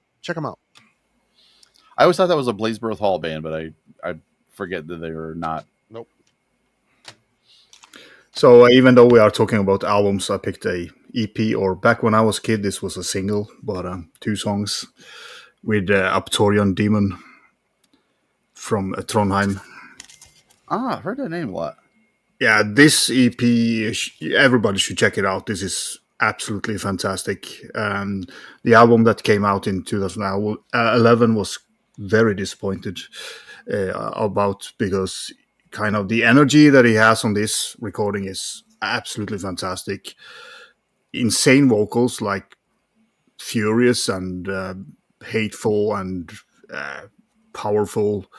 It fits in with bands like Celestial Bloodshed, maybe, if you have heard of them. Musically. He also released an album last year which had 4 excellent tracks on. Again, insanely, the vocals are just like pulling you in because they are awesome. So this is raw and brutal in a way. So very cool release with gatefold single EP, whatever you want to call it. So yeah, go and check out this band because this is, especially this EP, it's fucking brilliant. Now in that I'm my getting opinion. older and my attention span is even worse than it ever has been, EPs are kind of my shit lately. Yeah, but it has a little bit to do that some albums might be too long. Yeah. If you have an EP like this, you get 2 fantastic tracks and you can listen to it 3-4 times instead of listen to an album and get a couple of dull moments. Yeah. All right, Ben. All right. I have one I bet nobody thought to pick. I wish I listened to this more often. It's just kind of floating there. Let me see when this came out. I feel like a lot of the stuff that we're picking, we wound up picking stuff from between like 2000 and 2003 because it's like close to the 90s. This is an Austrian band, and 2003 is when this came out. So I think they shared some members with the other Austrians. Abigor. This is Golden Dawn. Kind of get looked over. Yeah. This cover art is absolutely wretched, and if you get the jewel case edition, it's even worse. Yeah, I have that one. So super easy to think this probably sucks. Just looking at the cover, but it's really, really great. Yeah. They managed to work in like power metal kind of stuff. Really, really fast, shreddy guitar work, and just like kind of symphonic stuff while maintaining, I think, a bass line still in black metal. But if you're like a nerd about the Austrian scene and all the Abigor summoning and all those kind of guys, you will probably wind up eventually getting to this. But it's one of the last of the era of Napalm Records being worth a shit, really. So there's a couple of things to cherry pick from that era, but don't overlook it. There's some really, really catchy guitar work going on here, and I just feel like if this would have been repackaged with a different everything, people might have paid attention. But also, it was during a time when Napalm Records was just completely flushing themselves down the toilet. Although now they're like huge, putting out shitty power metal kind of stuff. But it's great, really interesting, and I've never really heard anything else like it. Or that might be because I don't listen to stuff like this very often. But it's pretty unique. Yeah, this is a great album. With that packaging and logo and name, and it doesn't I hate to be a scream. person that bitches so much about packaging, but like the last Heavy Metallurgy, Mark made such a great point at talking about how like this is everything. Like this is the visual part of the whole album, and you kind of need those 2 elements to have a synergy and work together and convey the same ideas. And maybe the band had a different idea than I would listening to this, but I just like. It also, like, in context, this looks like everything else that sucks. So maybe these guys just had never heard shit that sucks and didn't know that it looked like that kind of crap. Yeah. It always seems like the last thing, some bands consider too, their artwork or their logo is like, oh, I have a friend that can do it, or, cool, we'll save some money. And then you get what you get. Oh, crap. I'm next. And I went and grabbed a CD that I thought would be a good one to talk about, but it's after 2010. So we're going to go with 2004. This band is by no means obscure, but I've always wondered why they weren't a bit bigger. I should say it's a one guy, Grim Spirit. But the band is Evil Feast. I had a friend, was over at a friend's house one day, and he was jamming on his Bluetooth speaker. I'm like, who is this? He's like, Evil Feast. And I start laughing because it's a stupid name. Stupid name. I look it up and it's stupid logo. And I'm like, oh my God. But this shit rules. It just, all this stuff is really consistent. Polish. This is Polish, right? I believe it's Polish. Yeah. Yeah. Polish black metal. Symphonic, but underground. It isn't aping the Dimmu, commercialism. It's a very dark, a black metal sound with a lot of synthesizer, and the God, I don't even know does it sound Polish? It doesn't. It doesn't have the Polish black metal sound to it. It just, I don't know, European, I guess. I don't know. I can't really put a finger on it. It's just all their stuff is really good. I've liked every single album. Which one in particular was the one for me was Lost Horizons of Wisdom, I think was my favorite. Although Winter Moon Enchantment was also very, very good. But you can say that about my mental state these days. right? But yeah, I'm sure this is a band like, oh, that's not obscure. Well, this came out Eisenwald. This is a reissue of their debut, which it was cool because I just had a CDR of it, so it was good to finally get a copy of it. But yeah, check out Evil Feast. The name is dumb if you're not familiar. It's mid-paced, very atmospheric black metal with a symphonic element, but it's not like a symphony. It's more atmosphere. The keyboards are more an atmospheric piece. Grim vocals. Yeah, check them out. Excellent, well done Polish black metal. Those guys always kind of make me want to go back and listen to Profanum. That's a CD sitting on the shelf that I have not spun in 1,000. I couldn't tell you because it seemed like they kind of went electronic after a while, didn't they? They had like a black metal minute, and then they kind of went kind of like what Manas did. They kind of went more full length. They dropped the guitars, and it was like all keyboards and drum machines, and it was kind of unique. Always a great idea. These pesky. It's like when Samael's like, "Oh, we have a good drummer. Let's get rid of him or let's have him just go to programming drums." That's always great. Yeah. All right. Oh. Mitch, you probably should have been on the show with your picks. I bet you got a lot of good stuff. This is really your bag. Bloodstained Dusk was good, and that band kind of broke up after their main guy died as well. Were they from Ohio or something? I don't know. Midwestern band or Georgia? Something I don't know. I can't remember. Alabama. They're good though. Good band. All right, Roger. Norway, Anthrol with Subterranean Movement is a band that I feel got heavily overlooked their whole career, really. A little bit to do with the production, I think, because especially the early one was bad production, but really great songs. But the last album that they released was kind of when they got all together, really with good production and good songwriting. Have a little bit like atypical kind of rhythmics in it, and I don't know if the drummer wrote a lot of the material because it has some weird beats and twists and turns on it, makes them sound a little bit different.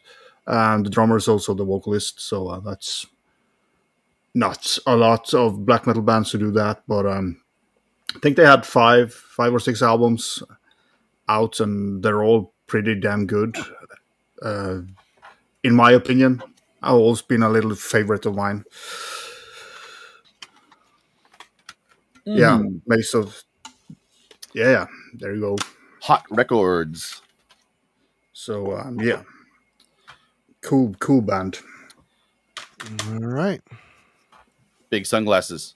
Cool band. You mentioned Samael a minute ago. Cool slipcase that has the same thing on it. Dark artwork, really hard to see. Same label that we were on. Yeah. Paragon. Yeah. So Anael started out kind of just playing Samael type stuff. That was their whole thing. They were like, we are a continuation of the early era of Samael. Eventually, after I think like 2 full lengths or so, they kind of started to explore, I think, what would have happened if Passage hadn't been like, the spot where they, did a 180 in the road. And it wound up, I think, being pretty interesting. I don't really care anymore at this point about the Samael connection, but it is very like simplistic, stripped down, almost slow black metal with a ton of atmosphere heaped on. And here they're just like starting to add a lot more developed ideas to that. And it's just a really, really kind of enchanting atmospheric kind of listen. This is from Arcane Fires. Maybe not my favorite of the band in this era. A lot of people will prefer the other one. I can't touch it because it has such a terrible cover artwork. It's got like the blue wings on it or whatever, but it is a pretty good album. But I really love these guys. One of the better things Paragon has put out behind Charnel Valley, obviously. But yeah, like these guys kind of like live in between like the underground and kind of well known. I feel like some people kind of know this, but now we're 20 years after this actually came out. So I think it's worth revisiting stuff like this. That's pretty quality. And it just kind of came from an era where people weren't really adventurous enough, I think, to dig this far down below the big well-known stuff to find the goodies. But I always picked up these guys' new releases are still active. They've been around probably 15, 20 years now or so. I printed shirts for that album for Paragon in the old shop I used to work at. And God, a little bit ago, I was digging through the Paragon site because you can find some cheap CDs in there, pretty cool. And oh yeah, I pillaged there quite a bit. I went on the shirts to see what merch they had, and he still had copies of that shirt I printed decades ago. I couldn't believe it. I'd look at it like I seen a ghost. I'm like, oh man, I totally forgot I printed those. Yeah. Tyler, this is Anael, Anael. Yep. I don't know if you can really see the logo very well there. Even the logo is a tribute to Samael. Yeah. Sure. Yeah. They're a good band. They were good. Yeah. Another case where it's an American label promoting a European band, and I just don't think that works very well if they aren't, like touring around or if you're not going over there or something. I don't know. Yeah. The days of putting out small projects, trying to build up a band from scratch it's kind of over. It used to be fun and cool, and it just isn't fun or cool. It's very expensive, and most people don't give a shit. Yeah. It's I've true. been working really hard with my band, writing great songs that I feel like are really awesome. And we just played a show opening for Turha and Sedan. And like, I feel great about our material, but when it comes down to it, it's just like, great, we're going to have a release and be black metal band number 685,282. That's why you do it for the love. You do for the love Right. of making music. Yeah. Seriously. I feel good about it. I love Yeah. working on it. I love to Me hear too. stuff that I worked on. Yep. It would be easier if someone else would fucking do it, though. Yeah. Yep. All right. Well, we're going to go to Germany, and we're going to talk about the band Horn. And this is the Nature Craft album that, guess what? The guy sitting there, Mr. Brainsmasher, had a hand in putting this out on Pagan Flames Records. Sure did. This is a reissue, I believe. Well, this is the first time this was put out on vinyl, correct? Yeah. Yeah. And we strongly urged him not to go with that artwork, but he insisted on doing it. It is, I don't get it. I really don't get the album cover, to be honest. Originally, it looked completely different. Yeah. I don't know, whatever. But this is good pagan German black metal. This is a band I follow. I think I'm missing a couple albums, but they were always good quality, really well produced. It was kind of a one-man thing for a minute. Now it's like a whole band, isn't it? Am I wrong here? Am I talking out of turn? Nope.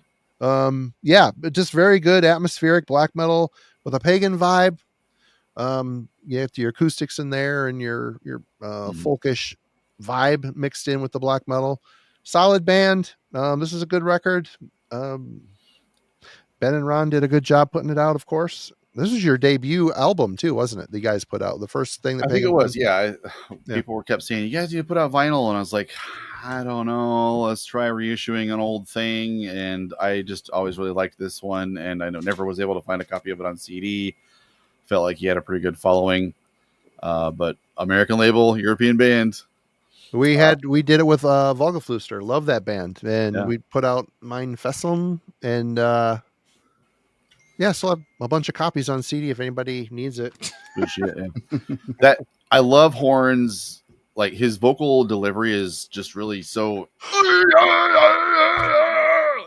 angry and pissed off and triumphant. He just has a real emphasis on the way he records and performs and writes his songs, on top of just being great riffs. Yeah. All right, Roger. Yeah, going to Poland this time with Cryonics. Oh yeah. with Human Error. This album is kind of a Emperor worship, but they have kind of none of the albums sounded the same. I think they had 4 full length and they were all different. I love the album New Throne, but that's more like a Behemoth Black and Death style of album. But this is totally like listening to Emperor, but in a good way. I mean, they do write good songs and they know how to play. Of course, they're from Poland, so great drumming as always.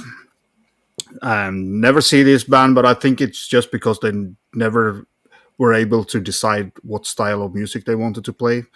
So Yeah. and then kind of the album after New Throne is more like a industrial black metal release. So it's kind of I feel they never really knew what they wanted.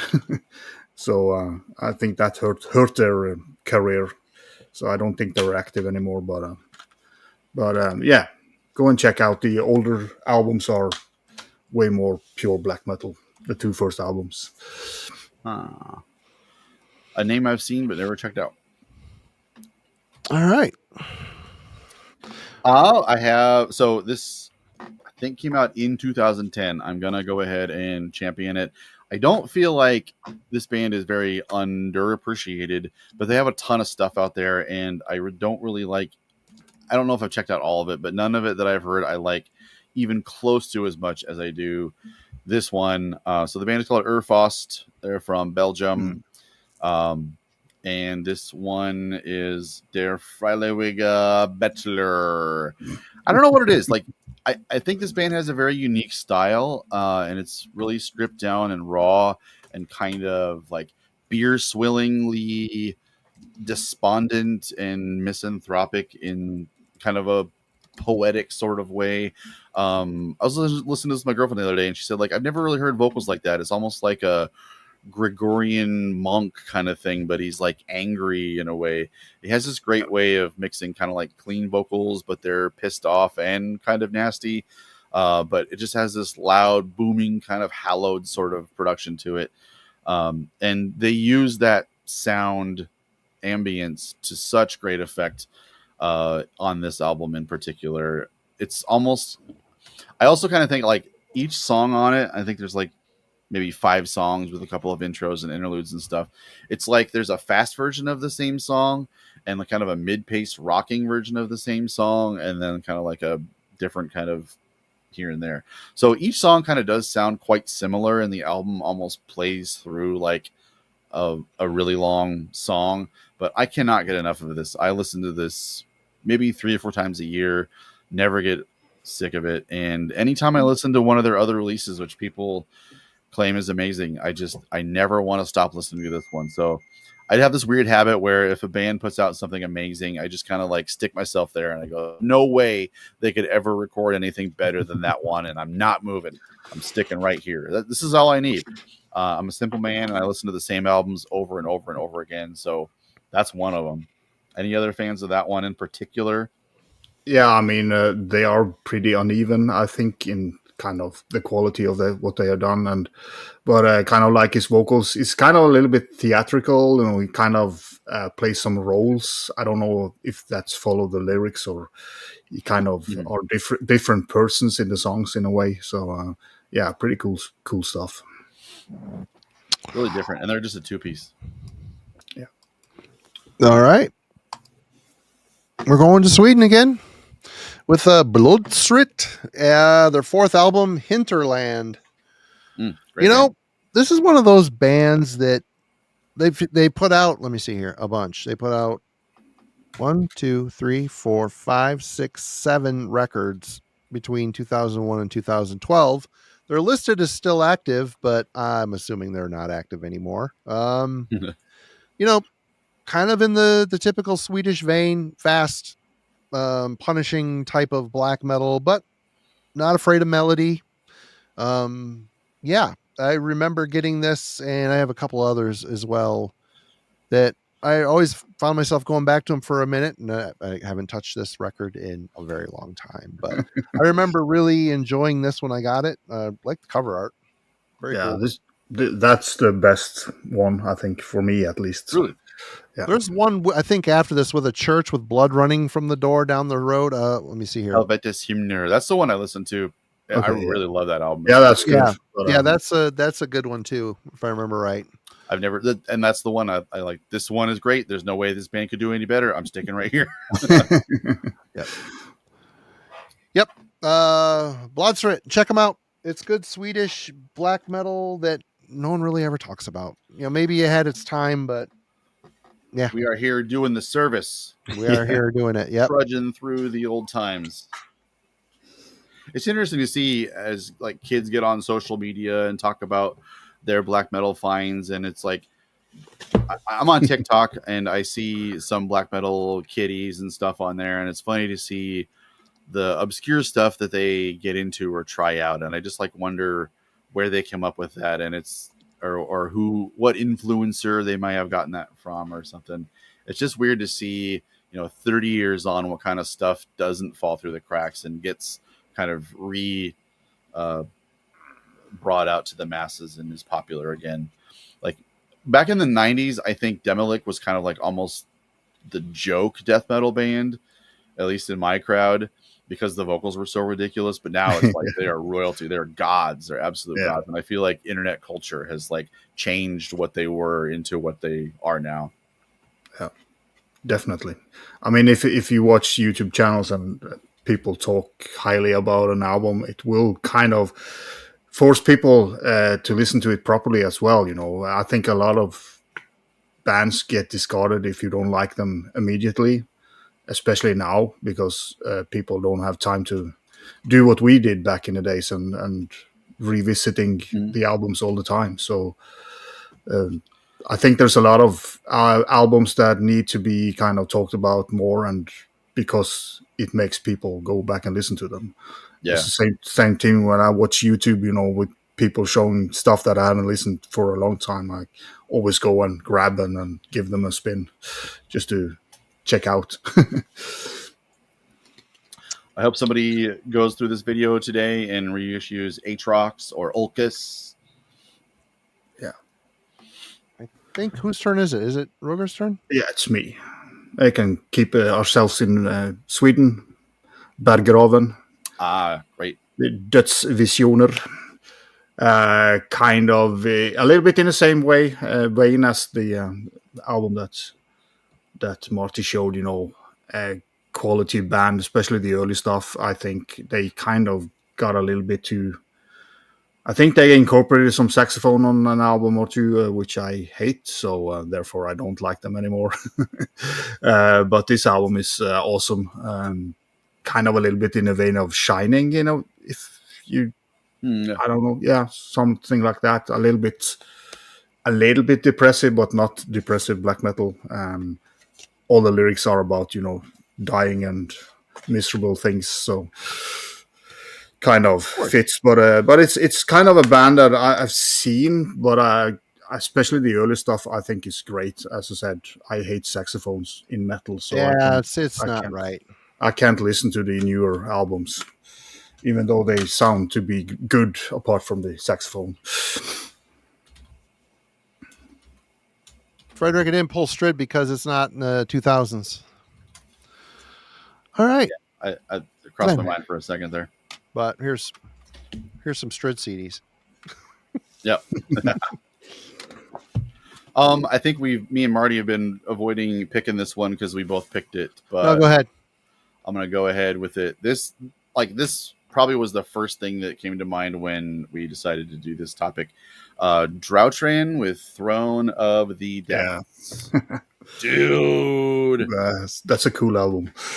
Lupus Lounge put it out. It feels like a band that may have been working on this, writing this for 10 years. Maybe they thought they were going to do something Emperor-esque back in the day and, just didn't really get around to it or something. This definitely feels like something 98 would have made sense around that time period, but it's very well produced.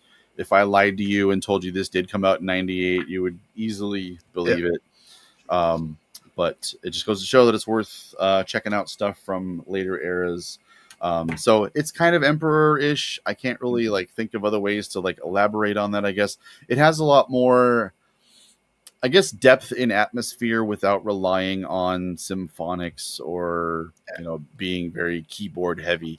I think there's a lot more like studio tricks to make this kind of have a lot of grandiosity to it. It kind of also, I guess, is kind of like a lower tuning sort of album. So there's some depth to it. Throne of the Depths is what it's called. Maybe I'm just making that up because that's what it's called. But awesome album. I was blown away when I heard that thing. And it was like, am I wrong about this? I feel like I often forget that it actually came out in 2008, I think. Maybe 6, something like that. But it definitely feels like something from the 90s. Yeah. Totally 90 worship.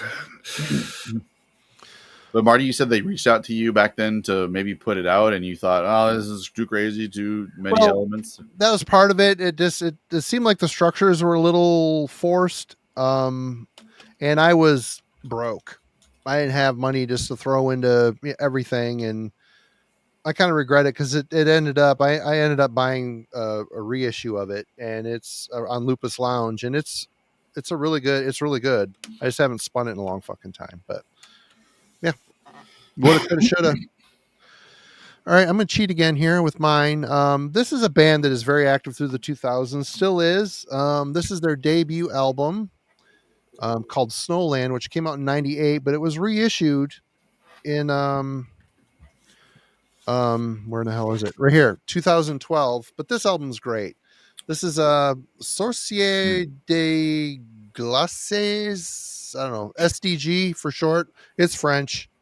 They're French Canadian, but this is a long running Canadian band, and this reissue is really cool. This came out on Celestial Oak Productions, which is Count Blaggerath. If you are familiar with his YouTube channel, this is his label. His first release on his label.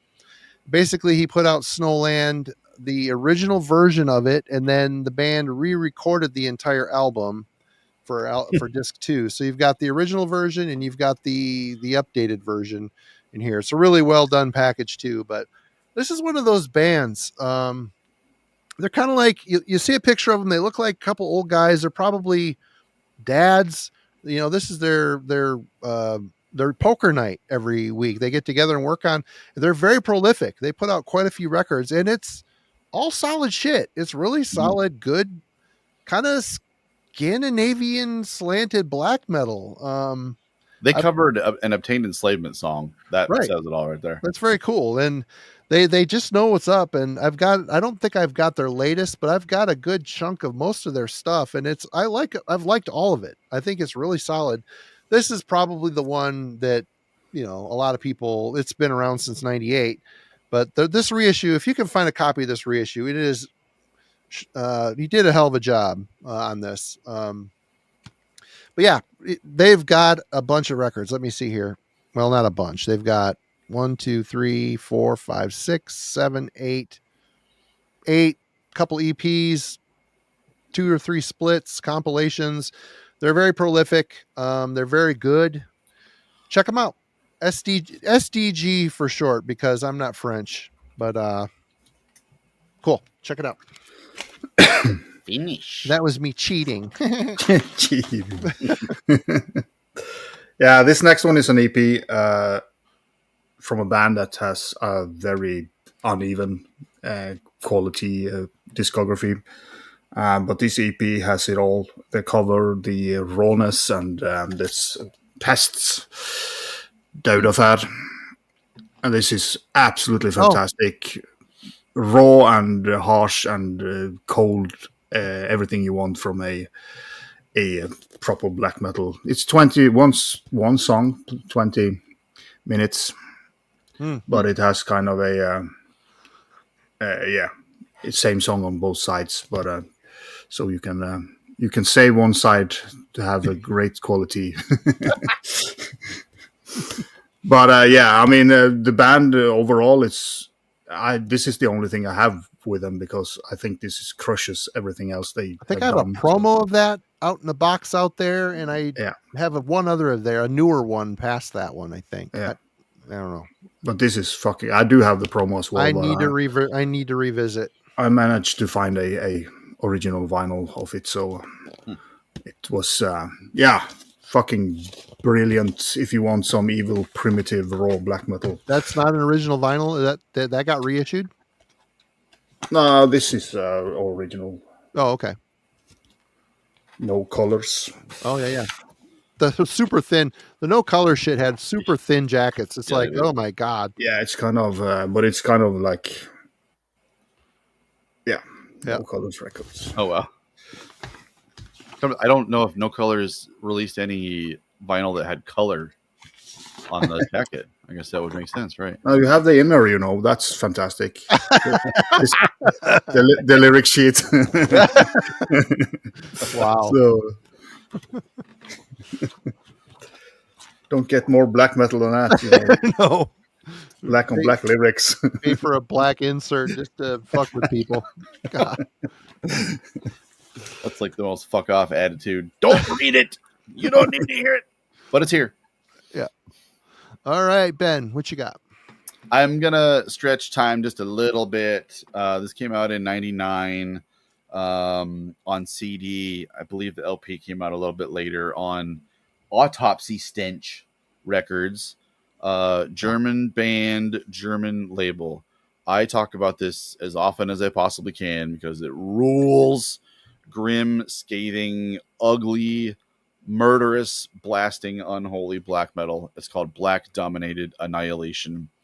And I know this could fit in with thousands of other bands of the same similar ilk. This logo also, by the way, is horrendous. This is a god awful logo. But symmetrical. Yeah. You can tell they drew it like with a Sharpie and a pen, maybe. But I don't know. The riffs are amazing. I think this is insane. The drums might be sped up, the vocals may be sped up, but the guitar riffs are just so icy cold. Yeah, it's true cult. I mean, judging from the look of these guys, you know how this sounds. But what's that guy in the bottom left doing? He's preparing to. I think he's like, throw me the baby, I'll catch her. Hot potato. Yeah. Throw me the baby. But it rules. It's super cold riffs. Can't find a copy. Yeah, it's not a lot of people know about this. That's why I'm on here all the time talking about this thing. But it rules. Anytime I get a DJ gig where I play metal records, I always bring this and I turn heads every time. And I say to the people, throw me the baby. And Pelagon, Black Dominated Annihilation. Pick it up if you find it. That if I saw that on a rack, I wouldn't be like, oh, I need to check this out. Especially I started looking at the band photos and stuff. I'm like, nah, this one's going to live here. It rules. Yeah. All right. Here we go. This is a band that started early, but kept putting out stuff. This is their 2000. Their fourth album came out in 2000. The Heresy of an Age of Reason by Sweden's Thy Primordial. Got a bunch of their stuff too. This is another band that was always kind of in the shadow of bands like Marduk and I don't know, Dissection, Sacramentum, but they're very much in that same kind of vein. It's melodic black metal with a lot of speed. All their records are really good. I think I'm missing like one, but this is a really good band. Their photos were. Somebody did a reissue of, I think, 3 or 4 of their albums on CD not too long ago. So really? Probably pretty easy to get. You want to elaborate on these a little bit? I mean, melodic, fast, Swedish black metal. I mean, really. Yeah, super consistent. Ethereal is another one that fit in the same realm as this here. Magane, what's his name? Morth from Dawn played in that band for all their. Like they were so good at putting out consistent releases that they kept the same lineup throughout the whole period of time, and it was just like every year or two they would put out another completely solid banger. Some albums are better than others. I like Where Only Seasons Mark the Paths of Time and Life Remains Eternal. Yep. Personally, my favorite. But awesome band. Yep. And the band that was before that Primordial, Karkaralt. I put a little bootleg of their demos together because it's awesome. They played death metal before that Primordial. Most of these bands did start off in death metal. Yeah. Yep. I love that Primordial. Yeah, always a band I appreciated and never wondered why more people didn't really. Yeah. What was on Pulverized Records. Yeah, European stuff for sure. Roger. Yeah, going to England. We haven't talked much about English black metal. This is kind of a little bit the death metal in them, but I always looked at them as a black metal band. It's Adorior with Author of Incest. If I would have done a top 10 list of 2005, this might have been on the top. This is just insanely intense, evil, wild. And the lady who sings has this demonic voice. She's awesome. Yeah, she's fantastic. I mean, one of the best female extreme vocalists there are out there. So she's still doing a good job, but on this album, it's just insane how she kind of varies from high squeaks to death growls almost, but absolutely killer album. That band does such an awesome job of merging kind of like old school thrashy stuff mixed with like modern aggressive black metal. It's so evil. I mean, it's kind of just reeks of Satan in a way. They did one last year, maybe. Yeah. I love that album as well, but it's not as good. But a little bit to do with her vocals not being so insane, but still, she sounds like a beast still. So kind of a hard bar to set for herself. Yeah. Oh, of course. I mean, and they have been active for 30 years or 40 years soon, but only 3 full lengths. Yeah.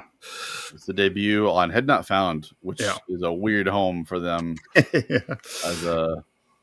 And also, if you look at some of their 7 inches, they have some of the most perverted artwork you will ever see. I love it. It is dicks going into things you didn't even think dicks has heard of.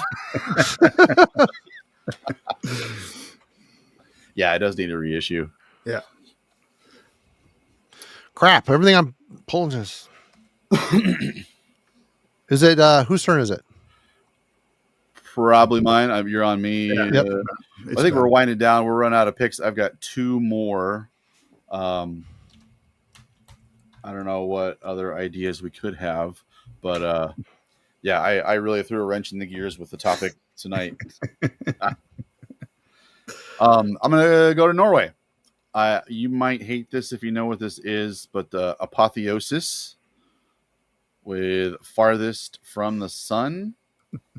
This is one of the last releases to come out on Nocturnal Art Productions, which was Samoth's label. But this project, no, I'm saying Norway because Nocturnal Art, but this project is from Malta, I believe. The tiny island country between France and something below it or something. But it's extremely symphonic in a way that would probably piss off Roger, I think. But it's not a really, big fan. It's a drum machine project. It's really ambitious, and I think it's a real gem. Those who like the weirdo symphonic stuff are a really big fan of this, and this is kind of a hard to find rarity because it's out of print. I think you did a couple other releases that were pretty terrible, but this one just kind of a proof of concept album that really, really good. I listen to this fairly regularly. Also, I kind of think this one kind of sits along with Oxyplagats in a way, which is one of my favorite bands. A misunderstood project, if you will. Yeah. All right. Well, I'm scraping the bottom of the barrel here. we're going to Pacific Northwest with the band Thy Infernal with Warlords of Hell. A little bit of U.S. black metal. This has members of Spastic Blur in it, which is hilarious, and a guy that was also is in Ascended Dead. He was also in Lord Gore and Weregoat, Winter of Apocalypse. Nothing super special, but the riffs are good. It's a good, solid U.S. It's a U.S. black metal with a little bit more aggression, maybe a little weight in some of the crunch that kind of leads to maybe some death metal appreciation. Some of the U.S. black metal bands kind of had that a bit. But yeah, this is a solid record. I haven't spun it in a hot minute, but I got it. I didn't get rid of it. It lives on the shelf for sure. But yeah, Pacific Northwest stuff and pretty good. And it came out on, Moribund Records. Say what you want about the guy. He's been at it forever, still doing it. He put out some pretty cool shit over the years. Mm. I don't know about lately, but back in the day, he put out some kind of important U.S. black metal shit. So their first album is maybe just a little bit better, but it's I really couldn't pick that one because it was 1990, whatever. So yeah. All right, Oroga. Yeah, I think Frederick mentioned this one. Perished with Side 2003. Started out as a death metal band, but turned into pretty good black metal and then stopped playing. I don't know why, but it's kind of I would say a hidden gem in Norway. Mm-hmm. I don't think a lot of people talk about this at all. This is the whole crew. Yeah, a little bit Viking, influenced lyric themes again, the Norse mythology thing that a lot of Norwegian bands did or do. Of course, it's an easy way to... There's a lot of easy ways to do lyrics, but I mean, some of these bands are very into what they do, and yeah, there you go. Demo reissue. Kind of, cool cover. This is probably like Lindisfar raid picture. I think of that as like a death metal dissection, maybe. Yeah, it is kind of death metal riffy in a way, but I mean, not as much as the early stuff because that was pure death metal. But it's kind of a band that kind of swung over to the black metal side of things. Mm-hmm. They were definitely had the heft and the volume, and they beat the shit out of their instruments. It just sounds so mighty. Yeah. All right, Ben. Last one. I think for those of us who were heavily into black metal around this time period, this was kind of a big release, but it's possible that it's been kind of buried and forgotten by everything that's come out afterwards. And I've never heard anything that's as, God, I don't know, disturbing or pissed off sounding. There's no equal to Catharsis's World Without End. What an impressive fucking release. They had a lot of kind of like vampiric releases that were also pretty good, and a couple after this, but this is the end all be all for this style for me. It just has like this hallowed, infinite, reverby kind of delay sound to it.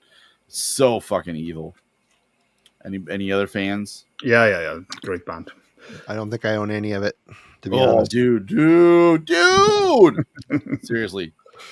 I don't know. Things that annoy me about black metal are not really here in this. This thing is just very unique and just so pissed off and scathing sounding.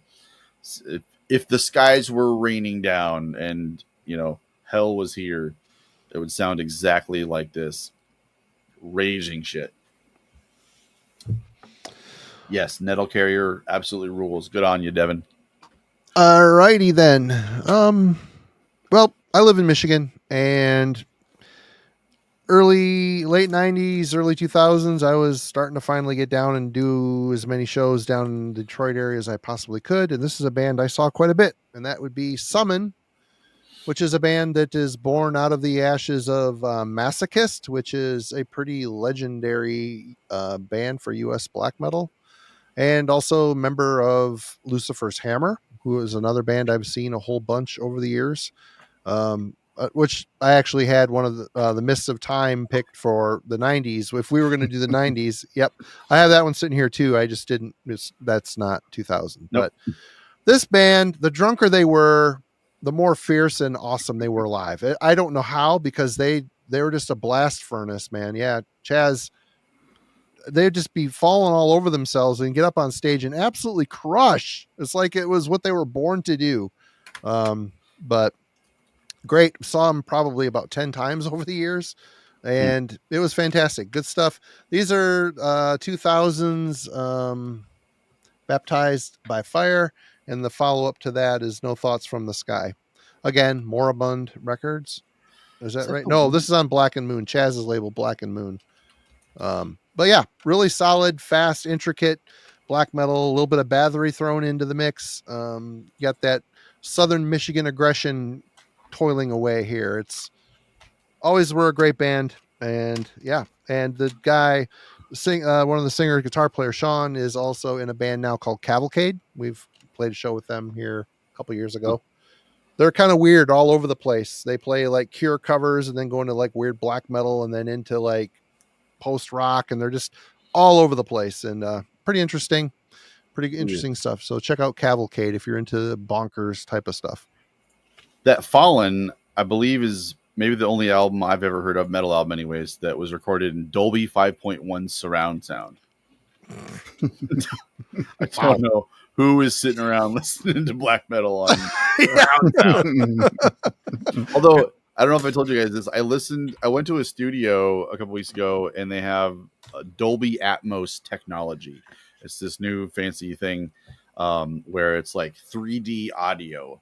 And I wouldn't really give a shit usually. They played me the new Blood Incantation, which was recorded using this format, and that album was whatever. But experiencing that album in 3D audio was mind-blowing. I can't. It made me feel like an old man in outer space. Couldn't fucking believe it. I'm happy with my Goodwill found components and $20 speakers I got off the marketplace. I wouldn't give you $50 to record my shit in your fucking studio. Yeah, right. Why would you waste your time doing that? Yeah. Wade, Alan is no internet right now. The internet fiber lines in their subdivision got cut by another competing internet company that's installing their lines. They accidentally cut the other lines. So yeah, he's without, but yeah, cheers to Alan. Miss you, of course. On my first Heavy Metallurgy appearance, I did it over 5G satellite. And it was horrible. No, was it? It was like being in hell. Yeah. Cause you kept like glitching out, and that was that whole era where you didn't have internet. Remember? You'd be like Max Headroom. No, fine. I'll review the footage. maybe I'm thinking of a different one where we tried and it didn't work out so well. But yeah. Anyway, Roger. Yeah, you were talking about pulling out stuff that you really can't remember, but I remember the band being good. But this release is an EP because the albums were after 2010, but that's Sacrilegious Impalement from Finland. You got a big sword. Yeah, big sword. Or a pail. Oh, it could be. I think it's a wood stick, yeah. Oh, a big stick. But great band. But I mean, I really can't remember how this EP sounds like. But I need to play it today. I think I've been trying to remember this band's name for like 15 years, and I really liked them back in the day. And I was just like, "What was that Finnish band?" Yeah, I think. Yeah, are they kind of war metalish, or am I thinking of a different band? Nah, I think they're just raw. And as I said, there might be, but as I said, I don't remember this album, EP. But I think they're just primitive raw black metal, as far as I remember. But all right, Ben, I'm out. Oh, got nothing. I'm out of bullets. Roger, why don't you churn through the rest of your pile since you did it correctly. Yeah, I don't have many left either, so it was kind of an era with not so many great albums. But Avenger from Czechia, I think. Oh yeah, yep. Kind of a little bit death metal in them as well, but overall a damn good discography in my opinion. I kind of like all their albums. A bit kind of technical in a way, but overall they managed to change the name to Bohemist and did not continue the quality of music. So I don't know why. Huh. But, maybe the main guy that was the songwriter quit. No, they kind of sound the same, but it's kind of the production is super clean and kind of lost their. I don't know. It doesn't feel the same as they did. This one is a weird one, a Norwegian band. They released 3 albums. Sadly, it's drum programming, but without drum programming, this would be a great one. Okay, what's that? I'm just kind of responding to the chat, Peter. Yeah. So We28 from. This is kind of more a bit industrial feel to them. Norwegian, right? Yeah. I think that's the Lambonic art guy after one of them left or something. Might be. It's only 3 albums. They started out. It says 1 to 28 on every disc, and it starts with the first album has the 10 first, and then go on to the. But yeah, really good. You could industrial infused black metal, great production, but the program drum is too weak for it in a way. So it drags a little bit down, but musical, it's awesome. So I remember liking that back in the day. Yeah, it's really good, good songwriting. Very kind of good, same, maybe a little more Samael passage type of music in the kind of the heaviness. Another one that I quite can't remember totally is Nebular Mystic, Necrotic from also Norway. I don't know if I should show you this picture, but look at that painting on that guy. It's kind of like yours in your picture on the thumbnail that you. Yeah. So, but again, I really don't remember this album. It's good, but yeah. Another one I pulled out is just because I like the first song. I think this is a German band, Liar of Golgotha, with Ancient Wars. The first song is so over the top, heavy and catchy, and the synths are like stupid, but I like it. Yeah. The album the rest of the songs can't follow up it because it's kind of a bombastic opening, and then the rest is falls a little bit flat. I really want to get their debut. I can't find it anywhere. No, I guess Dancing Through the Palace of the Ungodly Beauty. I also had to pull this because I'm a good friend with the vocalist Lunaris. Oh yeah, with the Infinite. Especially this album is pretty damn good. This guy, he was playing guitar at the first 1349 demo. Yeah, but didn't they sign like a big record deal with Earache and it didn't turn out or something? This is on Earache, so yeah. But kind of the band just I don't know. They stopped playing after 2 albums, so I don't know if there was. And another one that I just pulled because I remember it being from this area is Hinsidig from Norway as well. I almost pulled them. They're awesome. Yeah, I really like this album, but it's kind of... I haven't spun this in, or EP or whatever it is. I haven't spun it in years, so I need to revisit it. But really? I remember liking... It's kind of a little bit catchy in a way. Yeah. I think of them kind of like between Dimmy Borgers, Stormblast, and like Old Man's Child, Born of the Flickering kind of. Yeah, that might be correct. Yeah, I just remember kind of this easy catchy stuff that was kind of a good, easy listening back in the day. So, yeah, I think that was it from my. One day I was at Austin's drinking, and I just picked up his iPod and started looking through it, and I was like, Hinsidig. And I put it on, and I was like, this fucking rules. I went home and bought it immediately. Yeah, he called me like as I was scrambling to get ready tonight. He's like, "What's going on?" I'm like, "I'm 15 minutes away from Metallurgy, and I am not ready, freaking out. I'm not ready." And I'm like, "Give me some bands that some obscure from 2000." He's like, "Oh, how about that?" I'm like, "Oh." He's like, and he's like, "Oh, how about who?" I'm like, "Dude." Yeah, right. Yeah, I don't even know what you're saying because he can kind of speak it. So it's like, whatever. He totally speaks Norwegian. Well, guys, thank you so much for helping out tonight and jumping on with us and with me. And we had a great time as always. And people, go check out Roger Kjorvik's. God, I can't roll the R. Getting closer. I can't roll the R. The American in me can't do the R roll. And go check out his channel, link in the description. And of course, Brainsmasher, go check out his channel too.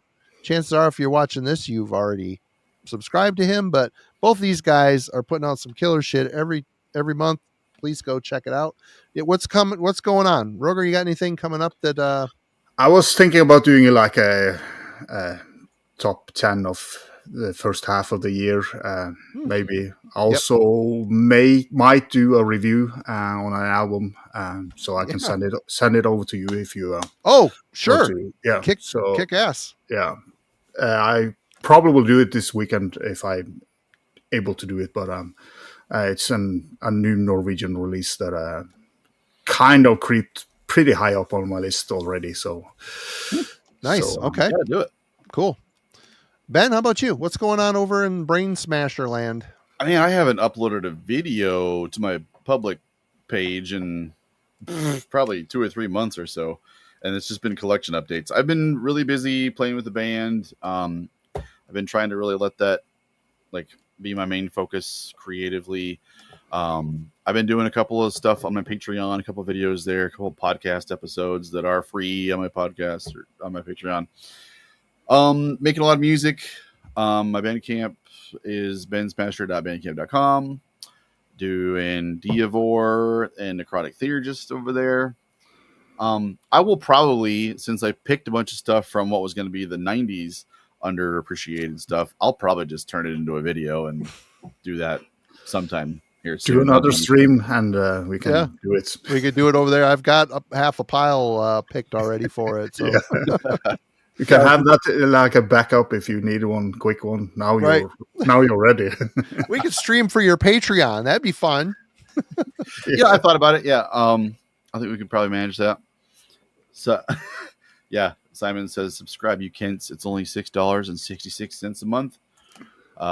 Doing a lot of I've kind of shifted to putting my more effort into making content on my Patreon. It's just more fun to have a smaller group of people, and it's a little family over there. So yeah, that's what I'm doing.